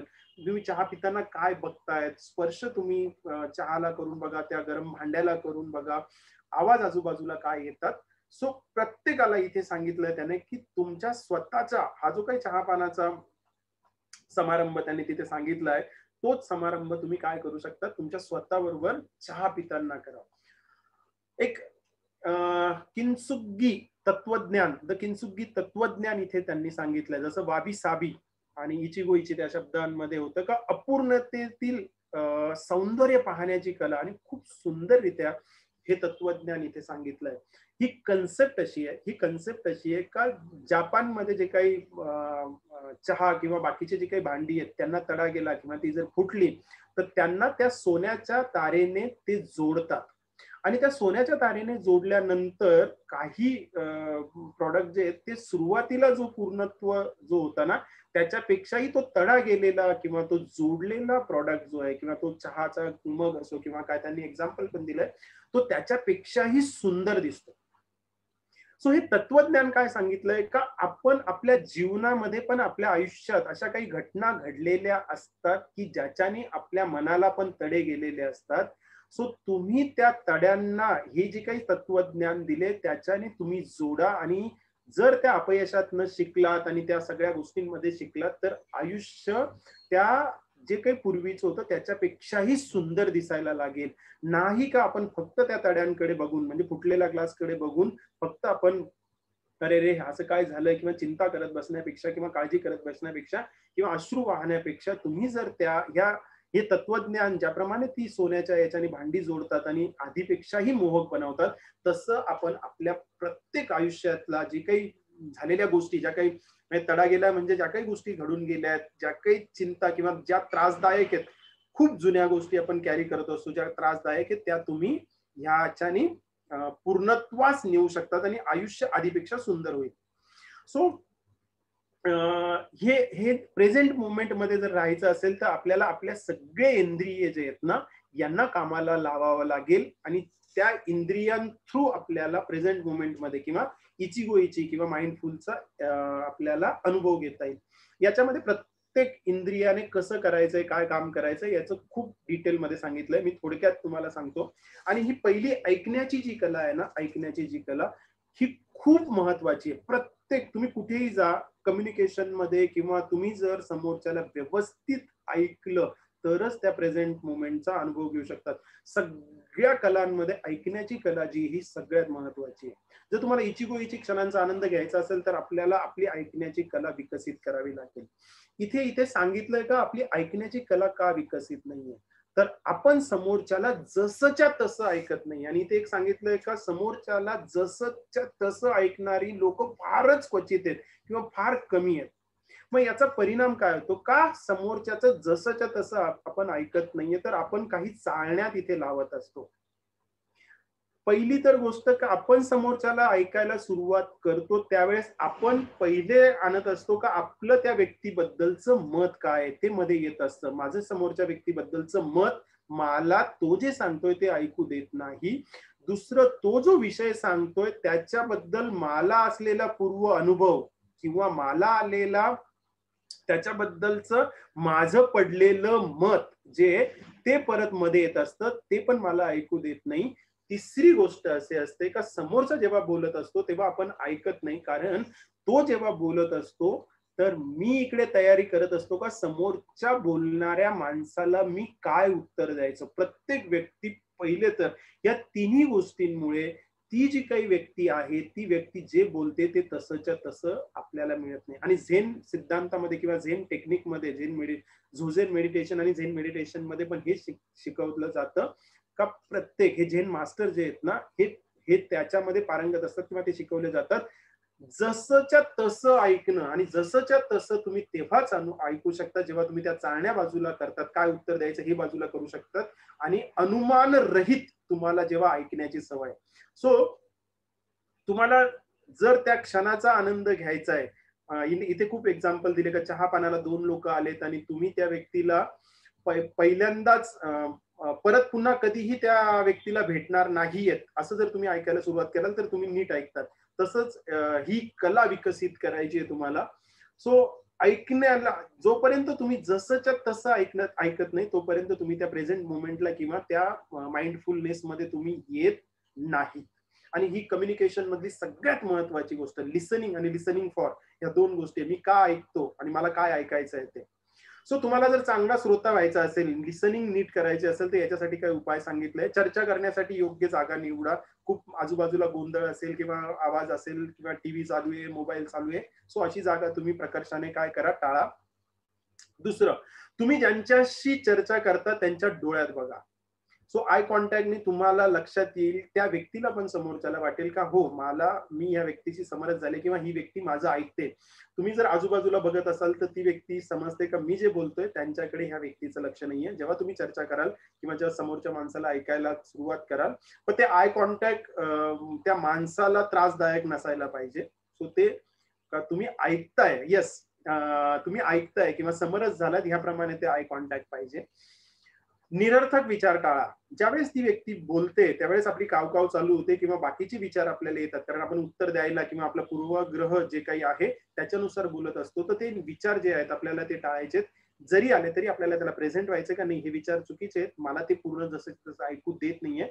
सो हे निरर्थक विचार जे आहेत हे आपल्याला त्यावेळेस टाळायचे आहेत. त्यांचं म्हणणं न तोडता प्रश्न विचारा. सो अशी एकही व्यक्ती नाहीये का जिला सजेशन द्यावंसं वाटत नाही, कारण सजेशन न देणं खूप त्रासदायक आहे. प्रत्येक व्यक्तीला असं वाटतं का समोरची व्यक्ती जेव्हा बोलते मला काही ना काही सजेशन द्यायचंय. सो सजेशन देणं टाळायचं आहे. तुम्हाला सजेशन देणं टाळायचं आहे. त्या व्यक्तीचं म्हणणं न तोडता त्यांना प्रश्न विचारायचा. अच्छा तुम्हाला असं म्हणायचं आहे का, तुम्हाला असं म्हणायचं आहे का, हे जेव्हा तुम्ही करतात ना त्यावेळेस त्या व्यक्तीला वाटतं का ही व्यक्ती पूर्णपणे काय करते, मला ऐकते. जसं फुकटचे सल्ले देऊ नका, असं सजेशन देणं आवडत नाही. ती व्यक्ती तुम्हाला काही सांगते तर सजेशन साठी तर पहिले सांगत नाही, आणि तुम्हाला सजेशन जरी द्यायचे असतील तरी त्याच्या काही पद्धती आहेत. तुम्हाला जर सजेशन द्यायचंच असेल तर तुम्ही त्यांना सांगू शकतात प्रश्न विचारून मी तुम्हाला काही सुचवू का, आणि मग तुम्ही गोष्ट सुचवल्यानंतर तुम्ही त्यांना सांगू शकतात आणि याच्यातलं तुम्हाला काय करायचं हे तुम्हाला चांगलंच माहिती आहे. अशा गोष्टींनीच तुम्ही सजेशन देऊ शकतात.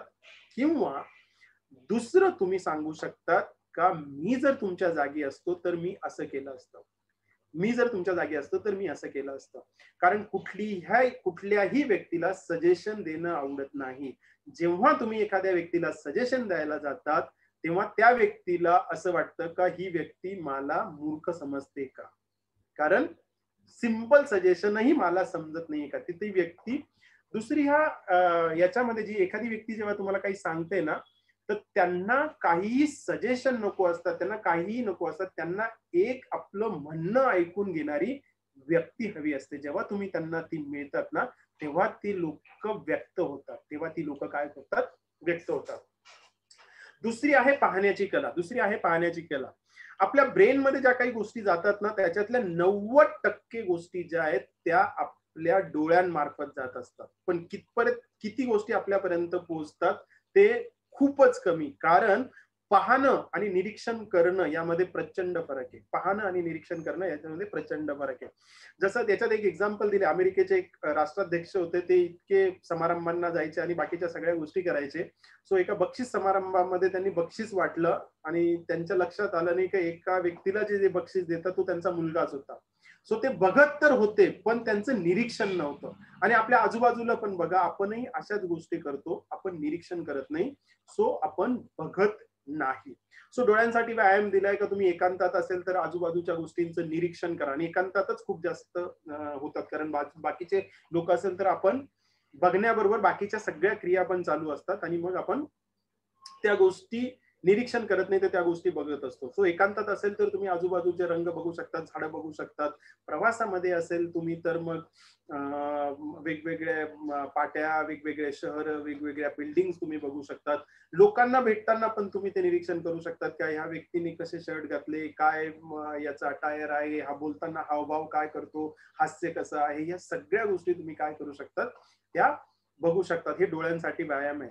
ज्या वेळेस तुम्ही ह्या सगळ्या गोष्टी करतात तर त्या तुम्हाला प्रेझेंट मोमेंट मध्ये आणण्याची काम करत असतात.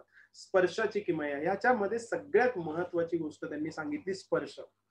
याच्यात खूप सारे एक्झाम्पल दिलेत का स्पर्श आणि मिठी 6 सेकंदापेक्षा जास्तची मिठी काय करते, ऑक्सिटॉकिन हे आनंद देण्याचं जे हार्मोन आहे ना ते रिलीज करत असतं आणि याच्याने आनंद मिळत असतो. सो ह्या स्पर्शाची किमया दिल्या, स्पर्शाचे फायदे दिलेत त्यांनी का तुमचा ब्लड प्रेशर कमी होतो, तुम्हाला आराम वाटायला लागतो, विश्वास आणि जवळीक वाढते. जिथे जिथे स्पर्श आहे तिथे तिथे विश्वास दृढ होतात आणि जवळीक तुम्हाला वाढत असते. यशासाठी तुम्हाला प्रेरणा मिळत असते. ज्यावेळेस तुम्ही हस्तांदोलन करतात किंवा पाठ थोपटतात किंवा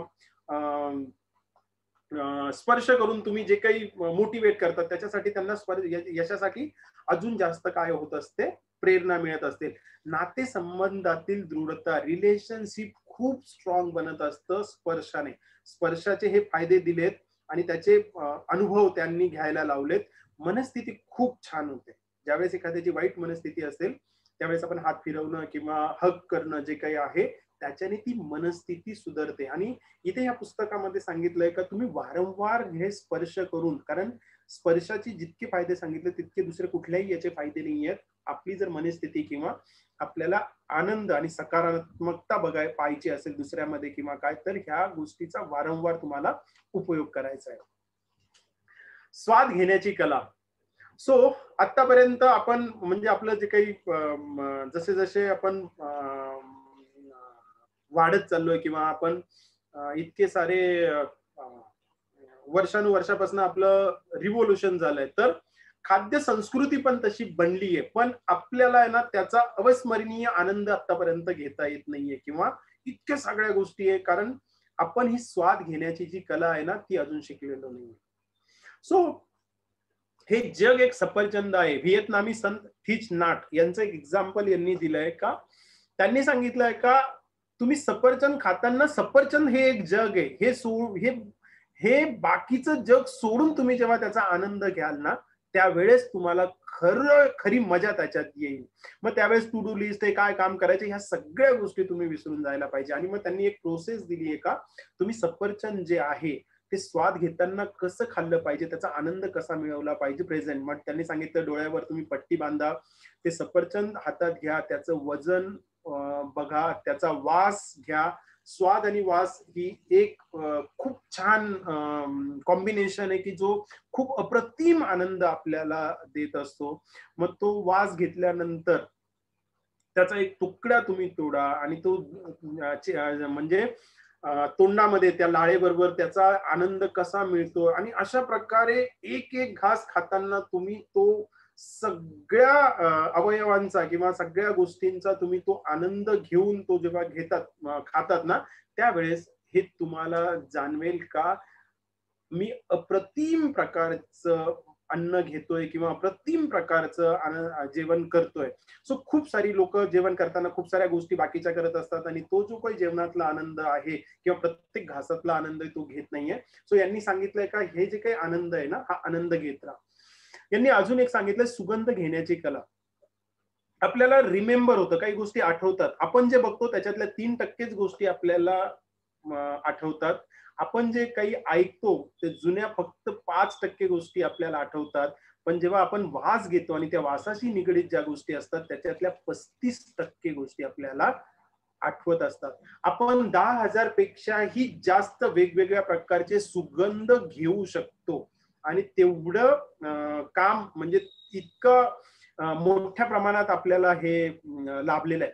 सो इथे खूप साऱ्या गोष्टी सांगितल्या आहे का तुम्ही एखादी आठवण जर करून ठेवायची असेल एखाद्या गोष्टीची, तर तुम्ही त्या गोष्टीबरोबर सुगंध घ्या आणि तुम्ही प्रत्येक वेळेस तो सुगंध घ्याल तर ती गोष्ट तुम्हाला काय राहील, आठवणीत राहील किंवा त्या गोष्टीची पुन्हा पुन्हा ती आठवण येत राहील. आणि यांनी खूप साऱ्या एक्सपिरियन्स केल्यामुळे सुगंधाची काही किमया त्यांनी सांगितले आहे.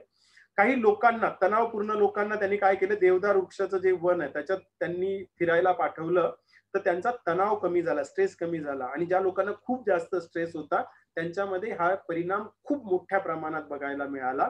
सो त्या सुगंधाने. दुसरं लव्हेंडर फुल, लव्हेंडर कलरचं फुल, जे जांभळ्या कलरचं फुल जे आहे ते निद्रा खूप चांगल्या प्रकारे आणतं. त्याचा जर तुम्ही वास घेतला तर खूप छान प्रकारे झोप येते.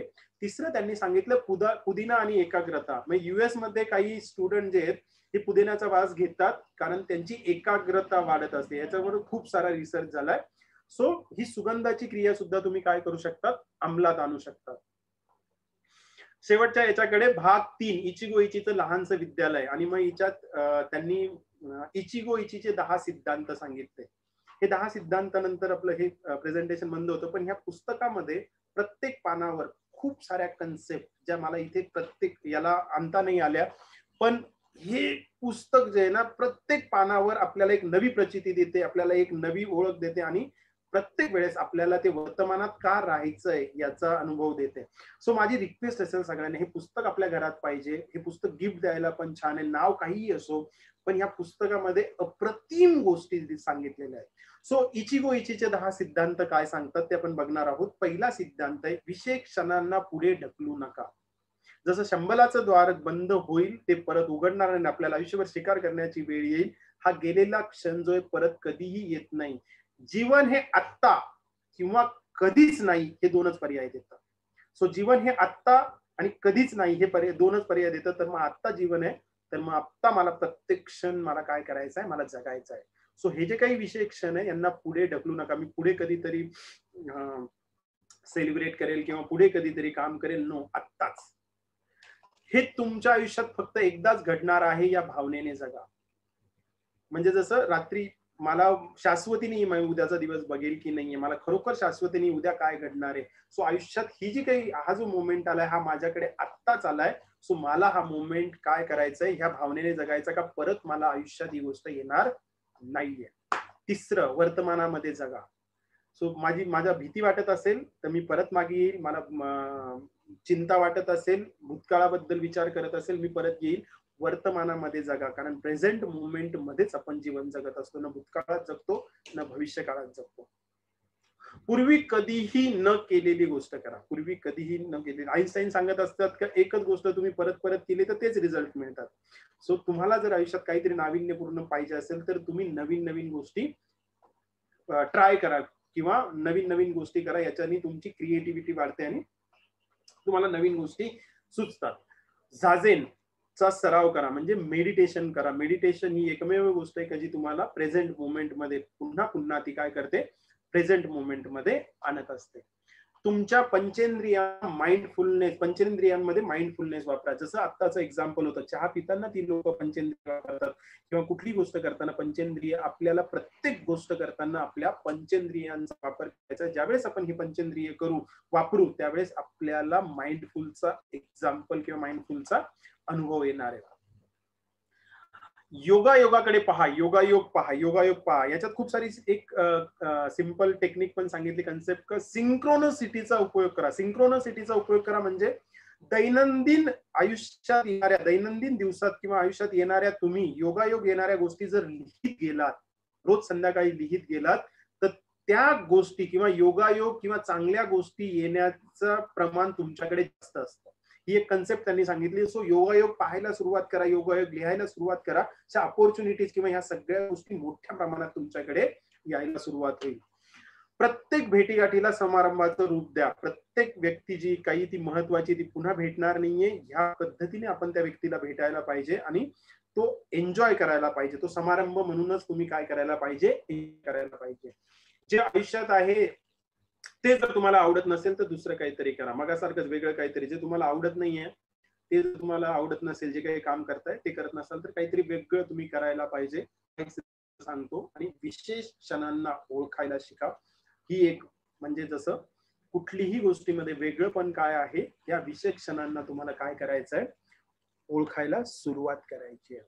So thank you very much. खूप प्रॉब्लेम नंतरही हा संभावना म्हणजे समस्यानंतर ही संभावना का खूप चांगला प्रोग्राम पण होऊ शकतो. So thank you very much. तुम्ही खूप आणि मला ते ऑन्टॉलॉजिकली वाटत होतं का येस तुम्ही सगळे याच्यात समरस आहे, कारण मला त्या जी काही आपण असाइनमेंट घेतली त्याच्यामध्ये जे काही उत्तर आले आणि तुम्ही समरस होतात, सो त्याच्याने मला हा प्रोग्राम खूप छान करता आला. So thank you very much.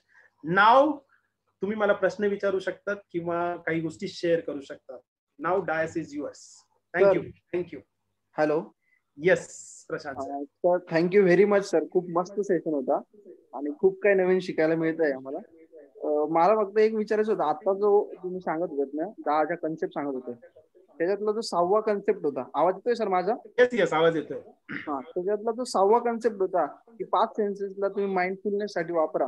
हा, तर याला तुम्ही थोडं फक्त एखादं एक्झाम्पल सांगू शकाल का प्लीज? ओके. सो मगाशी मी एक्झाम्पल दिलंय का ती लोक काय करतात, चहा पिताना 5 गोष्टी वापरतात. म्हणजे चहा पिताना त्याचा वास घेतात. आपण कधी चहा पिताना वास घेतलाय का? मग आपण पंचेंद्रिय म्हणजे नाकाचा वाचलाय, स्पर्श करतात, त्याची गरम असल्याची जाणीव करून घेतात. चहा घेतल्यानंतर चव जी आहे ती टेस्ट करतात. चहा पिताना आजूबाजूच्या गोष्टी बघतात. चहा पिताना आजूबाजूला काय आवाज आहेत हे आवाज बघतात. सो त्यांनी त्या एका एक्झाम्पल मध्ये मी एक गोष्ट जी करतोय त्याच्यात मी 5 इंद्रियांचा उपयोग कसा करेल याचं एक्झाम्पल दिलंय. दुसरं ते सफरचंद खाताना पण सांगितलं त्यांनी, वास घ्यायला लावलाय, टेस्ट घ्यायला लावलीये. माइंडफुलनेस हा कन्सेप्ट काय म्हणजे माइंडफुलनेस? अच्छा, माइंडफुलनेस म्हणजे मी प्रेझेंट याच्यात जगायला पाहिजे. प्रेझेंट आत्ताचा हा जो काही मोमेंट आहे याच्यात जगणं म्हणजे माइंडफुलनेस. वर्तमानात जगणं म्हणजे mindfulness. Okay sir. Okay okay. Thank you very much sir. Joshi बोलतोय. Yes sir. फारच उत्तम. आपल्या मागचा एकेकाळीचा प्रोग्राम झाला होता त्याच वेळेस इची हे पुस्तक पण मी मागवलं होतं अमेझॉनवरून. ओके. आणि वर्तमान काळात राहण्या माइंडफुलनेस बद्दल एखादा कार्यक्रम घ्याव्याबद्दल मी मागे बोललो होतो येस आपण लोकांशी. तर त्याचं प्रत्यय तुम्ही आणून दिलं, आवश्यक होत आहे. तर हे फारच उत्तम वाटलं. आणि त्यातल्या त्यात मला ते योगायोगाच्या बद्दल थोडस अजून एक्सप्लेन कराल का? त्यांनी एक कन्सेप्ट सांगितली, योगायोग बघत राहा. म्हणजे दिवसात तुम्ही काय जे योगायोग येतील किंवा मला चांगल्या गोष्टी काय येतील, योगायोगाने घडणाऱ्या चांगल्या गोष्टी काय येतील याचं तुम्ही नोटिंग करत चला रोज. ओके. तुम्ही जेव्हा हे नोटिंग करत जातात ना तर तो योगायोग येण्याचा फ्लो जो आहे ना तो जास्त प्रमाणात तुमच्याकडे येईल. याला सिंक्रोनोसिटी म्हणतात. सो ह्या सिंक्रोनोसिटीचा उपयोग करा. त्याने खूप जास्त याच्यात एक्सप्लेन नाही केलेली, एवढीच एक गोष्ट केली, पण मग योगायोग कडे बघायला सुरुवात करा. पण इकेगाई मध्ये त्यांनी दिलंय योगायोग कसे बघायचे आणि काय बघायचे. आणि त्याच्यात म्हणजे आपोआप घडणाऱ्या गोष्टी असं म्हणायचं का त्यांना? हा, आपोआप चांगल्या गोष्टी, योगायोगाने चांगल्या गोष्टी घडणाऱ्या ज्या चांगल्या गोष्टी. हा असं. हा, आणि ऐकण्याच्या कलेबद्दल तर फार अप्रतिम वाटलं. कारण ही फार अडचण असते सगळ्यांची की नीट ऐकलं जात नाही.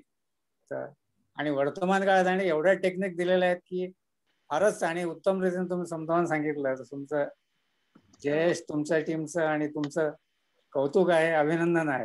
थँक्यू. बरं का जोशी सर, योगायोगाचं जे आहे ना, तर मी एक 10-12 वर्ष त्याच्यावर काम करते आहे, योगायोगांवर.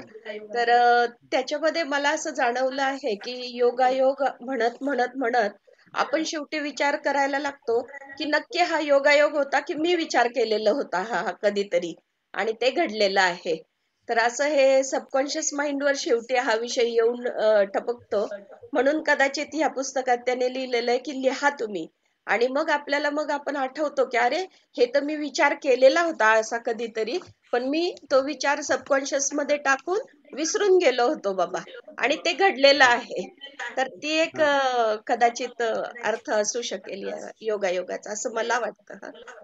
Very personal opinion. नाही, म्हणजे सबकॉन्शियस माइंडला दिलेले जे कमांड्स असतात किंवा आपण स्मरणात ठेवलेला असतो तो ते करून घेतो आपल्याकडून. हो, ते घडतच ना, त्याला आपण योगायोग म्हणतो, कारण आपण ते विसरलेलो असतो की हा इतकी सुंदर गाडी माझ्याकडे असायला हवी असं मला ज्या क्षणी वाटतं, तर पटकन मी सबकॉन्शियस माइंड मध्ये तो थॉट टाकलेला असं विसरून जातो. आणि काही वर्षांनी माझ्याकडे जी गाडी येते, मला वाटतं अरे ही मला पाहिजे होती, काय योगायोग आहे बघा, मला मिळाली ती गाडी. लाईकवाईज.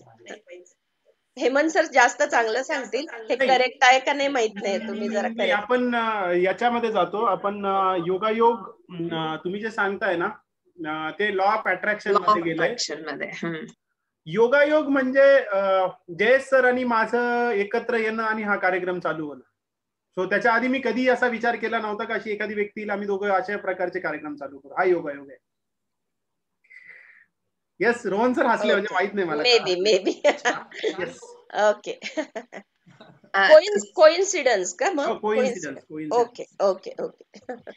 सर, डॉक्टर सुनीता म्हणतात की त्यांना पहिले आधीचे 8 सिद्धांतांमधला पहिला स्लाइड दाखवा. तर तो पहिला सिद्धांताबद्दल सांगू शकाल का? 8 सिद्धांत झोझेन. एक मिनिट.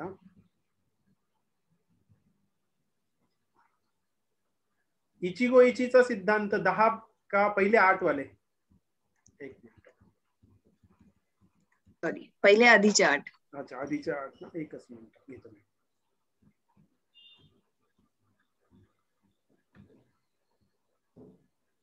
बसा आणि फक्त काय होतंय ते बघा. And coming back to Smita Shinde ma'am, ज्यात तुम्ही एक्सप्लेन केलं बघा की दुसऱ्यांचा विचार न करता पहिले तुम्हाला काय इम्पॉर्टंट आहे ते करा. तर बहुतेक स्मिता शिंदे मॅमला विचारायचंय की स्वतःबद्दल जगणं किंवा स्वतःला विसरून दुसऱ्यांसाठी जगणं हे चुकीचं आहे का? बहुतेक मीन्स स्मिता मॅडम आहेत का? स्मिता मॅडम, मला सरळ प्रश्न विचारा. स्मिता मॅडम. काही नाही, मला फक्त पहिली स्लाइड. प्राजक्ता मॅम जी बोलले आहेत ना, हा, की जे बोललात ना की स्वतःसाठी जगा आणि आवाज येतोय ना सर? येस.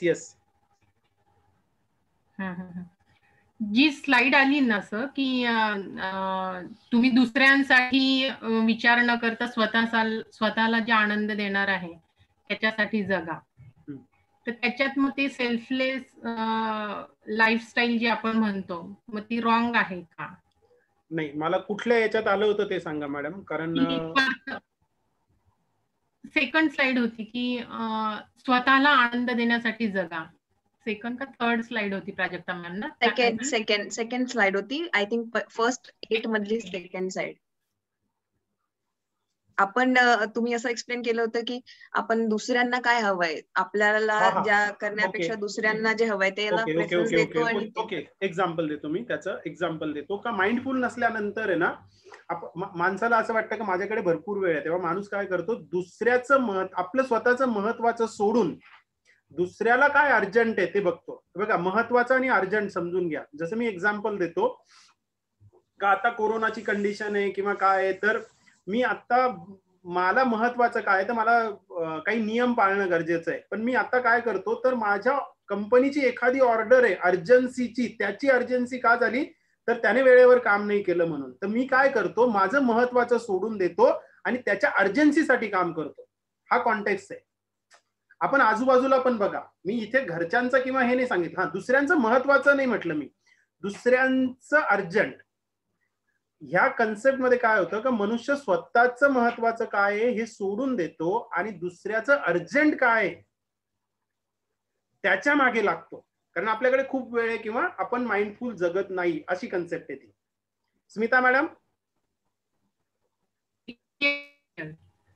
क्लिअर आहे? Thank you. Okay, yes yes, clear, thank you. Yes yes, बोला बोला. विक्रम सर बोलतो सर, विक्रम गांगुर्डे. अरे बापरे, व्हेरी गुड, थँक्यू सर. स्वतःचा मित्र बना, हे प्रॅक्टिकली कसं करायचं? स्वतःचा मित्र बना. ओके, याच्यात एक सांगितलेलं आहे की आपण आहे ना, आपल्याला स्वतःला काहीच हे देत नाही, आपल्याला स्वतःला आपण व्हॅल्यू देत नाही किंवा आपण स्वतःला आवडत नाही किंवा आपण स्वतःशी बोलत नाही, कारण आपण वेगळे आहोत इतरांपेक्षा किंवा आपण सर्वश्रेष्ठ आहोत ना, हे आपण आपल्याला मानत नाही. तुम्ही कोणाबरोबर मैत्री करतात? ज्याचे विचार तुमच्या बरोबर जुळतात किंवा तुमच्यापेक्षा चांगलं तुम्हाला वाटतं त्याच्याकडे, त्याच्याबरोबर तुम्ही मैत्री करतात किंवा मैत्री झालेली असते. सो इथे त्यांचं म्हणणं आहे का तुम्ही स्वतःमध्ये त्या मित्रामध्ये जे शोधतात ना त्याच्यापेक्षा जास्त तुमच्या स्वतःमध्ये असतं, तेव्हा तुम्ही काय करा का तुम्ही स्वतःचे मित्र बना. म्हणजे तुम्ही मित्राबरोबर जसं बोलतात तसं तुम्ही स्वतःबरोबर बोलाल आणि तुम्ही जितके जास्त स्वतःबरोबर राहता, स्वतःबरोबर बोलतात, तितके जास्त तुम्ही प्रेझेंट मोमेंट मध्ये असतात. Getting it? Okay, thank you. Yes,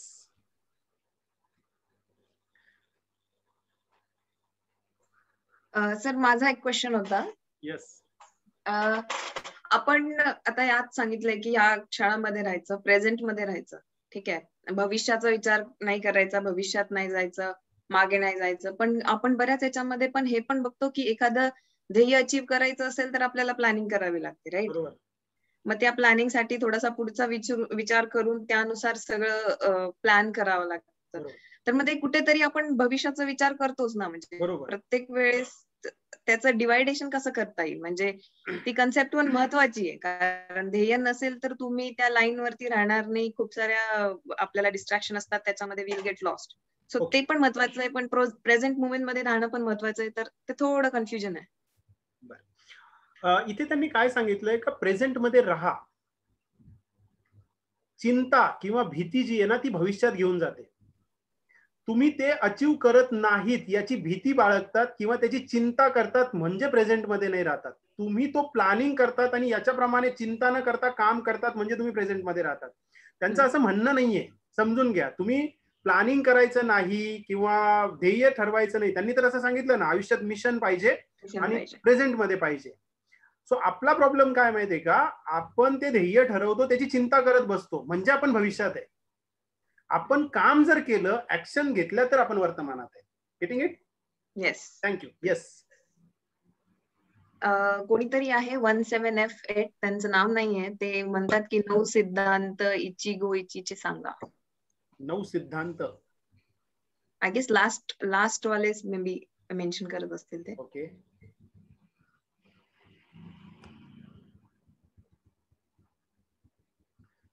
okay. अजून काही कोणाला प्रश्न आहे? नमस्कार सर, मी विनोद अंबरकर.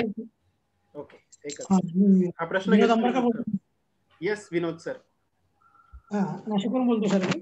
येस, आतापर्यंत बरेचशा पुस्तकाच्या समीक्षा वगैरे मी ऐकल्या आहे किंवा बाहेर प्रोग्राम मध्ये पण कार्यक्रमात ऐकलेल्या आहे. पण ही पुस्तकही खूप छान आहे. त्याच्यावर जे तुम्ही विवेचन केलं, समीक्षा केली, ती तर अतिशय सुंदर. म्हणजे इतकं एखाद्या पुस्तकात असू शकते हे मला आता माझं वय 60-62 आहे, तरी आता हे खरंच अतिशय सुंदर पुस्तकं छान आहे. आणि तुम्ही केलेले जे विवेचन आणि जी ते सुद्धा अतिशय सुंदर, मनापासून आवडलं मला. धन्यवाद. Thank you. Yes I will request others to give their feedback also. नुसते प्रश्नच नाही पण तुमचे फीडबॅक पण वेलकम. हा येस रोहन सर, मी म्हणणारच होतो रोहन सर का बरं मागे येतात. ऍक्च्युली मला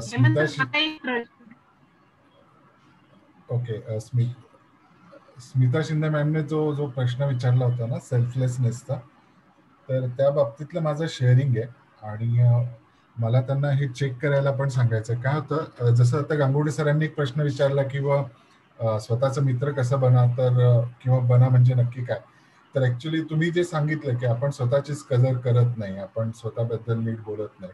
आणि त्यातनं काय होतं, जर स्वतःबद्दलचं आपलीच मतं जर चांगली नसतील ना, तर अनेकदा आपण दुसऱ्यांसाठी ज्या गोष्टी करतो ते लुकिंग गुड मध्ये करतो किंवा ऍप्रिसिएशनच्या हेतूने करतो की लोकांनी आपल्याला चांगलं म्हणावं किंवा आपण लोकांमध्ये चांगलं दिसावं.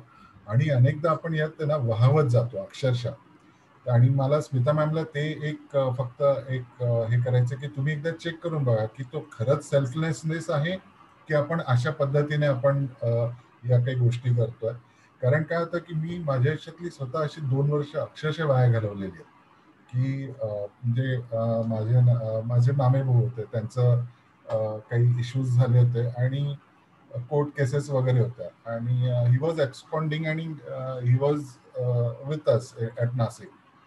आणि मी कायम त्याच्या बरोबर असायचं. म्हणजे ही नेव्हर डिमांडेड की तू रोहन तू माझ्या बरोबर ये, पण मग वकिलाकडे जा, त्यानंतर कोर्टाकडे जा. नंतर तर असं झालं की तो घरी असायचा आणि मीच जाऊन वकिलांशी बोलायचो, कोर्टच्या ज्या डेट्स असायच्या त्या अटेंड करायचो.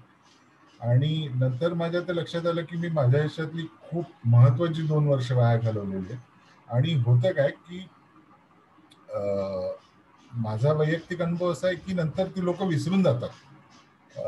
कारण का की आणि ते मी ऑब्लिगेटरी मानायचो. म्हणजे कुठल्या पण नातेवाईकाचा काही पण इश्यू असेल की पहिले आपण तिथे जाऊन उभं राहणार, त्यांची ती अपेक्षा असो नसो आपण ते करणं. तर माझ्या नंतर लक्षात आलं की ह्याच काही सेल्फलेसनेस नाहीये. मला ते अप्रिसिएशन मिळावं किंवा रोहन सगळीकडे उभं राहतो असं लोकांनी म्हणावं म्हणून मी अनेक गोष्टी करायचो. ते आता हळूहळू मी टाळायला लागलोय. मी स्वतःच्या कामांना स्वतःच्या वेळेला महत्व द्यायला लागलोय. आणि माझ्या असं लक्षात आलंय की हे सुद्धा ओके. आणि लोकांना ते समजतं. लोक काय अशा खूप अपेक्षा किंवा तू आलंच पाहिजे अशाही अपेक्षा बाळगत नाही आता माझ्याकडनं. सो ते स्मिता शिंदे मॅमला मला फक्त तेवढा एक ते हे करायचं, बाकी काय. थँक्यू. रोहन मला ह्याच्यामध्ये एक हे करते, मी शेअर करते. म्हणजे बऱ्याचदा काय असतं सर, ड्युटीज असतात. त्या ड्युटीज आपण त्याच पद्धतीने आपल्याला बाजूला ठेवून त्या केल्या गेल्या पाहिजेत असं ऍज अ लेडी म्हणून होत असेल आमच्या बाबतीत. तर त्या बाबतीत मी ऍक्च्युली त्या अनुषंगाने विचारला गेलेला प्रश्न होता हा. ठीक आहे. प्रशांत बडगुजर बोलतोय सर. Yes sir. सर मगाशी एक विषय झाला होता योगायोगाचा. तर हेमंत सरांनी जय सर एकत्र येऊन हा म्हणजे प्लॅटफॉर्म उभा झालाय. तर हाच खूप चांगला योगायोग आहे आमच्यासाठी असं मी मेन्शन करायचं आहे मला सर्वप्रथम. आणि दुसरी गोष्ट सर, पुस्तक खूप छान आहे आणि त्यापेक्षाही सुंदर प्रेझेंटेशन. आणि तुम्ही जे सर्व आम्हाला पुस्तकातली माहिती सांगितली, म्हणजे अक्षरशः आम्ही पुस्तक वाचतोच आहे असं मला तरी वाटत होतं की पूर्ण पुस्तक आपल्या डोळ्यासमोर इतक्या कमी, म्हणजे जो ऍबस्ट्रॅक्ट आहे तुम्ही जो दिला तो फार छान होता. त्यामध्ये जे आता एक्सप्लेनेशन मध्ये विषय निघाले की स्वतःला वेळ द्या आणि आपण कुठेतरी स्वतःला कमी लेखतो आणि बाकीच्यांनाच आपण इम्पॉर्टन्स देतो. हा सुपिरियर, तो सुपिरियर, याला ज्याच्याकडे ही क्वालिटी त्याच्याकडे ती क्वालिटी, पण स्वतःच्या क्वालिटीज पाहत नाही. हा खूप डिसएडव्हान्टेज माझ्या आत्ताच लक्षात आला की नाही, आपण आपल्या क्वालिटीज पण आपण पाहायला पाहिजे आणि स्वतःलाच आपणच प्रमोट केलं पाहिजे. आपण कुठेतरी स्वतःला प्रमोट करायला पण विसरतो, स्वतःला प्रमोट करत नाही. सो म्हणजे ही सेशन्स जे होतात ना सर, म्हणजे त्याच्यावरून सेल्फ डिस्कव्हरीज होते मला दरवेळेस. आणि खूप म्हणजे शब्दात सांगता येणार नाही. खूप खूप धन्यवाद सर.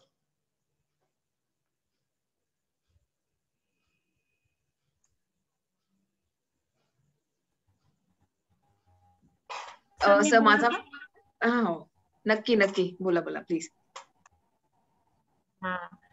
ऍक्च्युली ज्या वेने सरांनी ते मांडलंय ना, तर खूप छान ह्यांनी की एकदम साधी गोष्ट आहे की चहा पिणं, पण ते पंचेंद्रिय पूर्ण अनुभव घेणं. तर ती खूप सिंपल पण ती आत्ता उमजलेली गोष्ट आहे की अशा खूप छोट्या छोट्या गोष्टी आहेत की त्याचा आपण आस्वाद खरोखर प्रेझेंट ह्याच्यामध्ये लाईफ मध्ये घेऊ शकतो. ते खूप छान एकदम आवडलं. ते खरोखर आपण जगू शकतो त्या पद्धतीने. पण आपल्याला कोणत्यामध्ये गुरफटू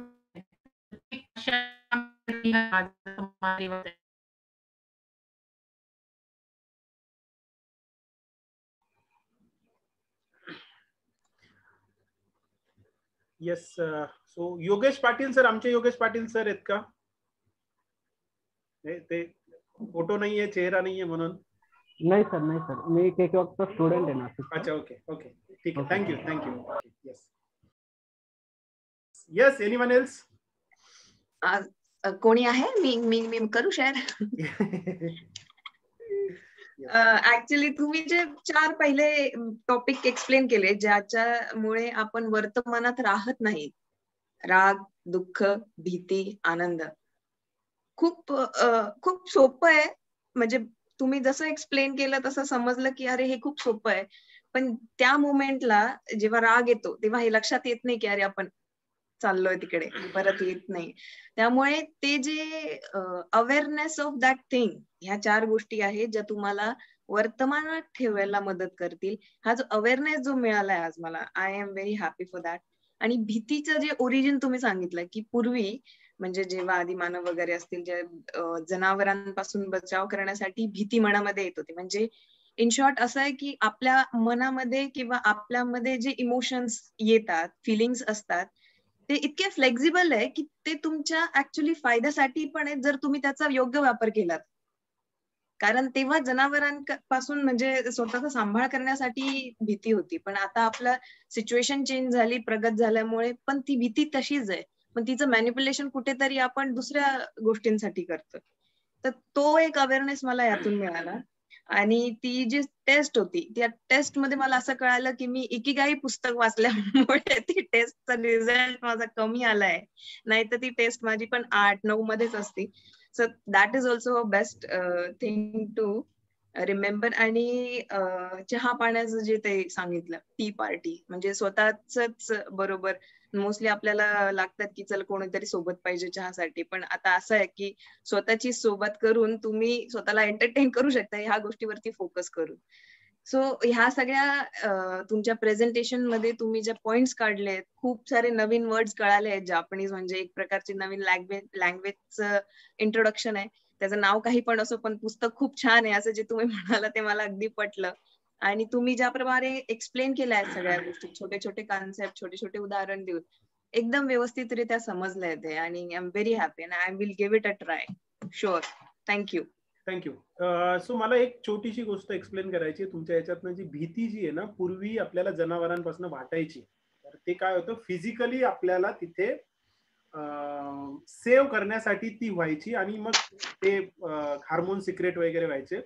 पण जसं जसं हे चेंज होत गेलं ना, आता भीती जी आहे ना, आपल्यावर फिजिकल अटॅक नाही होत, आपल्यावर इमोशनल अटॅक होतो आणि तो अटॅक होऊ नये याची भीती वाटत असते. सो पहिले फिजिकली होती, आता इमोशनली किंवा इगो किंवा ह्या सगळ्या गोष्टी आल्यानंतर त्या अटॅक होऊ नये याची भीती वाटत असते. का माझं काही स्टेटस आहे ते कमी होऊ नये याची भीती वाटत असते. ठीक आहे. सो ते आणि ते न मानणं, म्हणजे इमोशनल भीती किंवा इमोशनल स्टेटस न ठेवणं, हे जेव्हा तुम्ही त्याग करतात ना, तेव्हा त्या भीती वगैरे जातात. पण जोपर्यंत आपण त्या ठेवणार आहे तोपर्यंत ह्या ज्या काही नवीन भीती झाल्यात, जरी आपल्याला हिंस्र प्राण्यांकडनं फिजिकली अटॅकची भीती नसेल, पण इमोशनल अटॅकची भीती आपल्या आजूबाजूच्या लोकांकडनं असते. ते सोडणं गरजेचं आहे. Yes yes Rohan sir. Sir एक रिक्वेस्ट अशी होती की आज मी बऱ्यापैकी उशिरा जॉईन झालो ऑलमोस्ट, तर याची युट्यूब लिंक वगैरे काही शेअर करू शकाल तुम्ही? येस, मी पर्सनल तुम्हाला टाकतो, मला पर्सनल मेसेज द्या, मी झूमची लिंक टाकतो. असंही आम्हीच उशिरा म्हणजे 10-20 पर्यंत आमच्याचकडे प्रॉब्लेम होता इंटरनेटचा, पण ठीक आहे, हरकत नाही, देतो. ठीक आहे, thank you so much. Thank you sir. आणि ते येस भारी होतं, अपूर्णतेतील सौंदर्य पाहण्याची कला. येस. दॅट मी इज तुम्हाला व्हेरी ग्रेट पॉइंट. नाही, मी तुम्हाला सांगतो त्या पुस्तकामध्ये खूप डिटेल मध्ये सुंदर. जा. ही जी गोष्ट आहे ना, त्या पुस्तकामध्ये डिटेल मध्ये हे वाचा तुम्ही, का किती सुंदर आपल्याला जे प्रॉब्लेम आहेत ना, ते आपल्याला जे तडे गेलेले आहेत जे जुन्या गोष्टींमुळे, त्यामध्ये आपल्याला सोल्युशन मिळणार आहे. कारण ती लोक ते तो भांड किंवा ते याचं त्याच्यापेक्षा आधीपेक्षा जास्त सुंदर करतात, तर आपलं आयुष्य आधीपेक्षा जास्त सुंदर होऊ शकतं. सो ज्यांना ज्यांना लिंक पाहिजे असेल ना, एकतर मला पर्सनल, तुम्ही एखाद्या ग्रुपवर असाल तर ग्रुपवर पर्सनल टाका किंवा मला पर्सनल टाका, मी ग्रुपवर झूमची लिंक पाठवतो. ठीक आहे. येस सर, खूप जणांचे कमेंट्स आले कमेंट सेक्शन्स मध्ये की खूप छान सेशन झालंय. I like the subject. Sudarshan Mule म्हणतात I like the subject in general. Thank you. It is interesting and it will come and useful in my future as well as in present. Overall excellent webinar. Thank you sir. Thank you so much Hemant sir for this wonderful session. Amol Pathak sir म्हणतात. सुनील बोरसाटे धन्यवाद sir, खूप छान माहिती दिली. Vaibhav Kapade I guess sir, can you share recording link? हा, ते तर share होणारच आहे. दत्तात्रय सर म्हणतात धन्यवाद सर, खूप छान माहिती दिली. असेच सेशन आयोजित करत राहावे. सो दर 15 दिवसाला आता तरी सेशन चालू आहेत आपले. अजून काही लोक असोसिएट झाले तर दर हप्त्यालाही होतील. अँड जे ते सूत्र त्यांनी सांगितलं होतं मनकाई आणि कायिकाचं सूत्र, ते आम्ही इन्स्पायर मध्ये वापरतोय. अँड आम्हाला जास्त आनंद येतो. आणि हे पुस्तक क्रिएट करताना किंवा ह्या मागच्या 2 हप्त्यापासून मी तो अनुभवतोय आणि त्याच्यामध्ये जातोय आणि मला खूप आनंद होतोय. आणि म्हणूनच हे इतक्या चांगल्या प्रकारे प्रेझेंट झालं असं मी समजतो. So thank you. तुमच्या सगळ्यांचं पण आभार, का आज खूप जास्त संख्या होती. पुस्तकाचं नाव वाचून मी परत एकदा सांगतो की मला वाटत नव्हतं इतकी सगळी लोक येतील आणि इतके सगळे त्या याच्यात सामील होतील. So thank you very much. Thank you. तुमचं प्रेम आणि तुमच्या ह्या अपेक्षा ज्या आहेत ना, त्या आम्हाला अजून जास्त जास्त करायला भाग पडतात. So thank you all. Thank you. Thank you. Smita मॅमचा एक लास्ट प्रश्न होता की तुम्ही हे बुक असं सिलेक्शन कसं करतात, म्हणजे how are you selecting the book? अच्छा, कोणी प्रश्न विचारला? स्मिता शिंदे. अच्छा, माहित नाही मला. म्हणजे तो योगायोग तुम्ही असं जर म्हणत असाल तर योगायोग, मी त्या लायब्ररीत पण जातो आणि मला माहिती नसतं आणि तिथे असं एखादं पुस्तक उचलतो मी आणि घेतो. तो योगायोग असतो आणि ते मला लागणारं पुस्तक असतं. जसं इकेगाई हे पुस्तक जेव्हा प्रेझेंट करत होतो त्यावेळेस एकच छोटासा पॅराग्राफ होता, इचिगो इची वाबी साबी, आणि त्याच्यात जे एक्सप्लेनेशन होतं त्याच वेळेस मी डिक्लेअर करून टाकलं होतं का मी ह्या पुस्तकावर प्रेझेंटेशन घेईल किंवा मला घेईल. सो माहित नाही. आणि आता एक नवीन पुस्तक, सो थँक्यू, आता एक नवीन पुस्तक हातात आलं, I am okay you are okay. Maybe पुढच्या महिन्याभरात त्याचं, आणि खूप सुंदर पुस्तक आहे. मी जे काय ऐकलंय, अजून सुरुवात नाही केली आहे त्याची, आणि ते अशाच प्रकारे काहीतरी वेगळं पुस्तक आहे. सो मी डिक्लेअर करून टाकतो आईन्स्टाईन मेथड आमची, का ते लवकरच पुस्तक पुढच्या महिन्यात येऊन जाईल. So thank you. So thank you Hemant sir, आम्हाला आज आमचा इचिगो इची मिळालं असं वाटतंय. अरे thank you thank you thank you thank you thank you thank you. Yes, thank you all. Thank you. तुम्ही इकडे लिंक हे करू शकतात, युट्यूब लिंक ऍड करू शकतात. काही प्रोग्राम पण आपले तिथे टाकलेले आहेत. So thank you. थँक्यू. मी मीटिंग एंड करतो. कोणाला काही अजून काही बोलायचं असेल किंवा प्रश्न असतील तर विचारू शकतात. Last chance. स्मिता मॅडम, तुम्ही म्यूट आहात. Thank you sir. Thank you. Thank you. Thank you madam. Thank you. Thank you.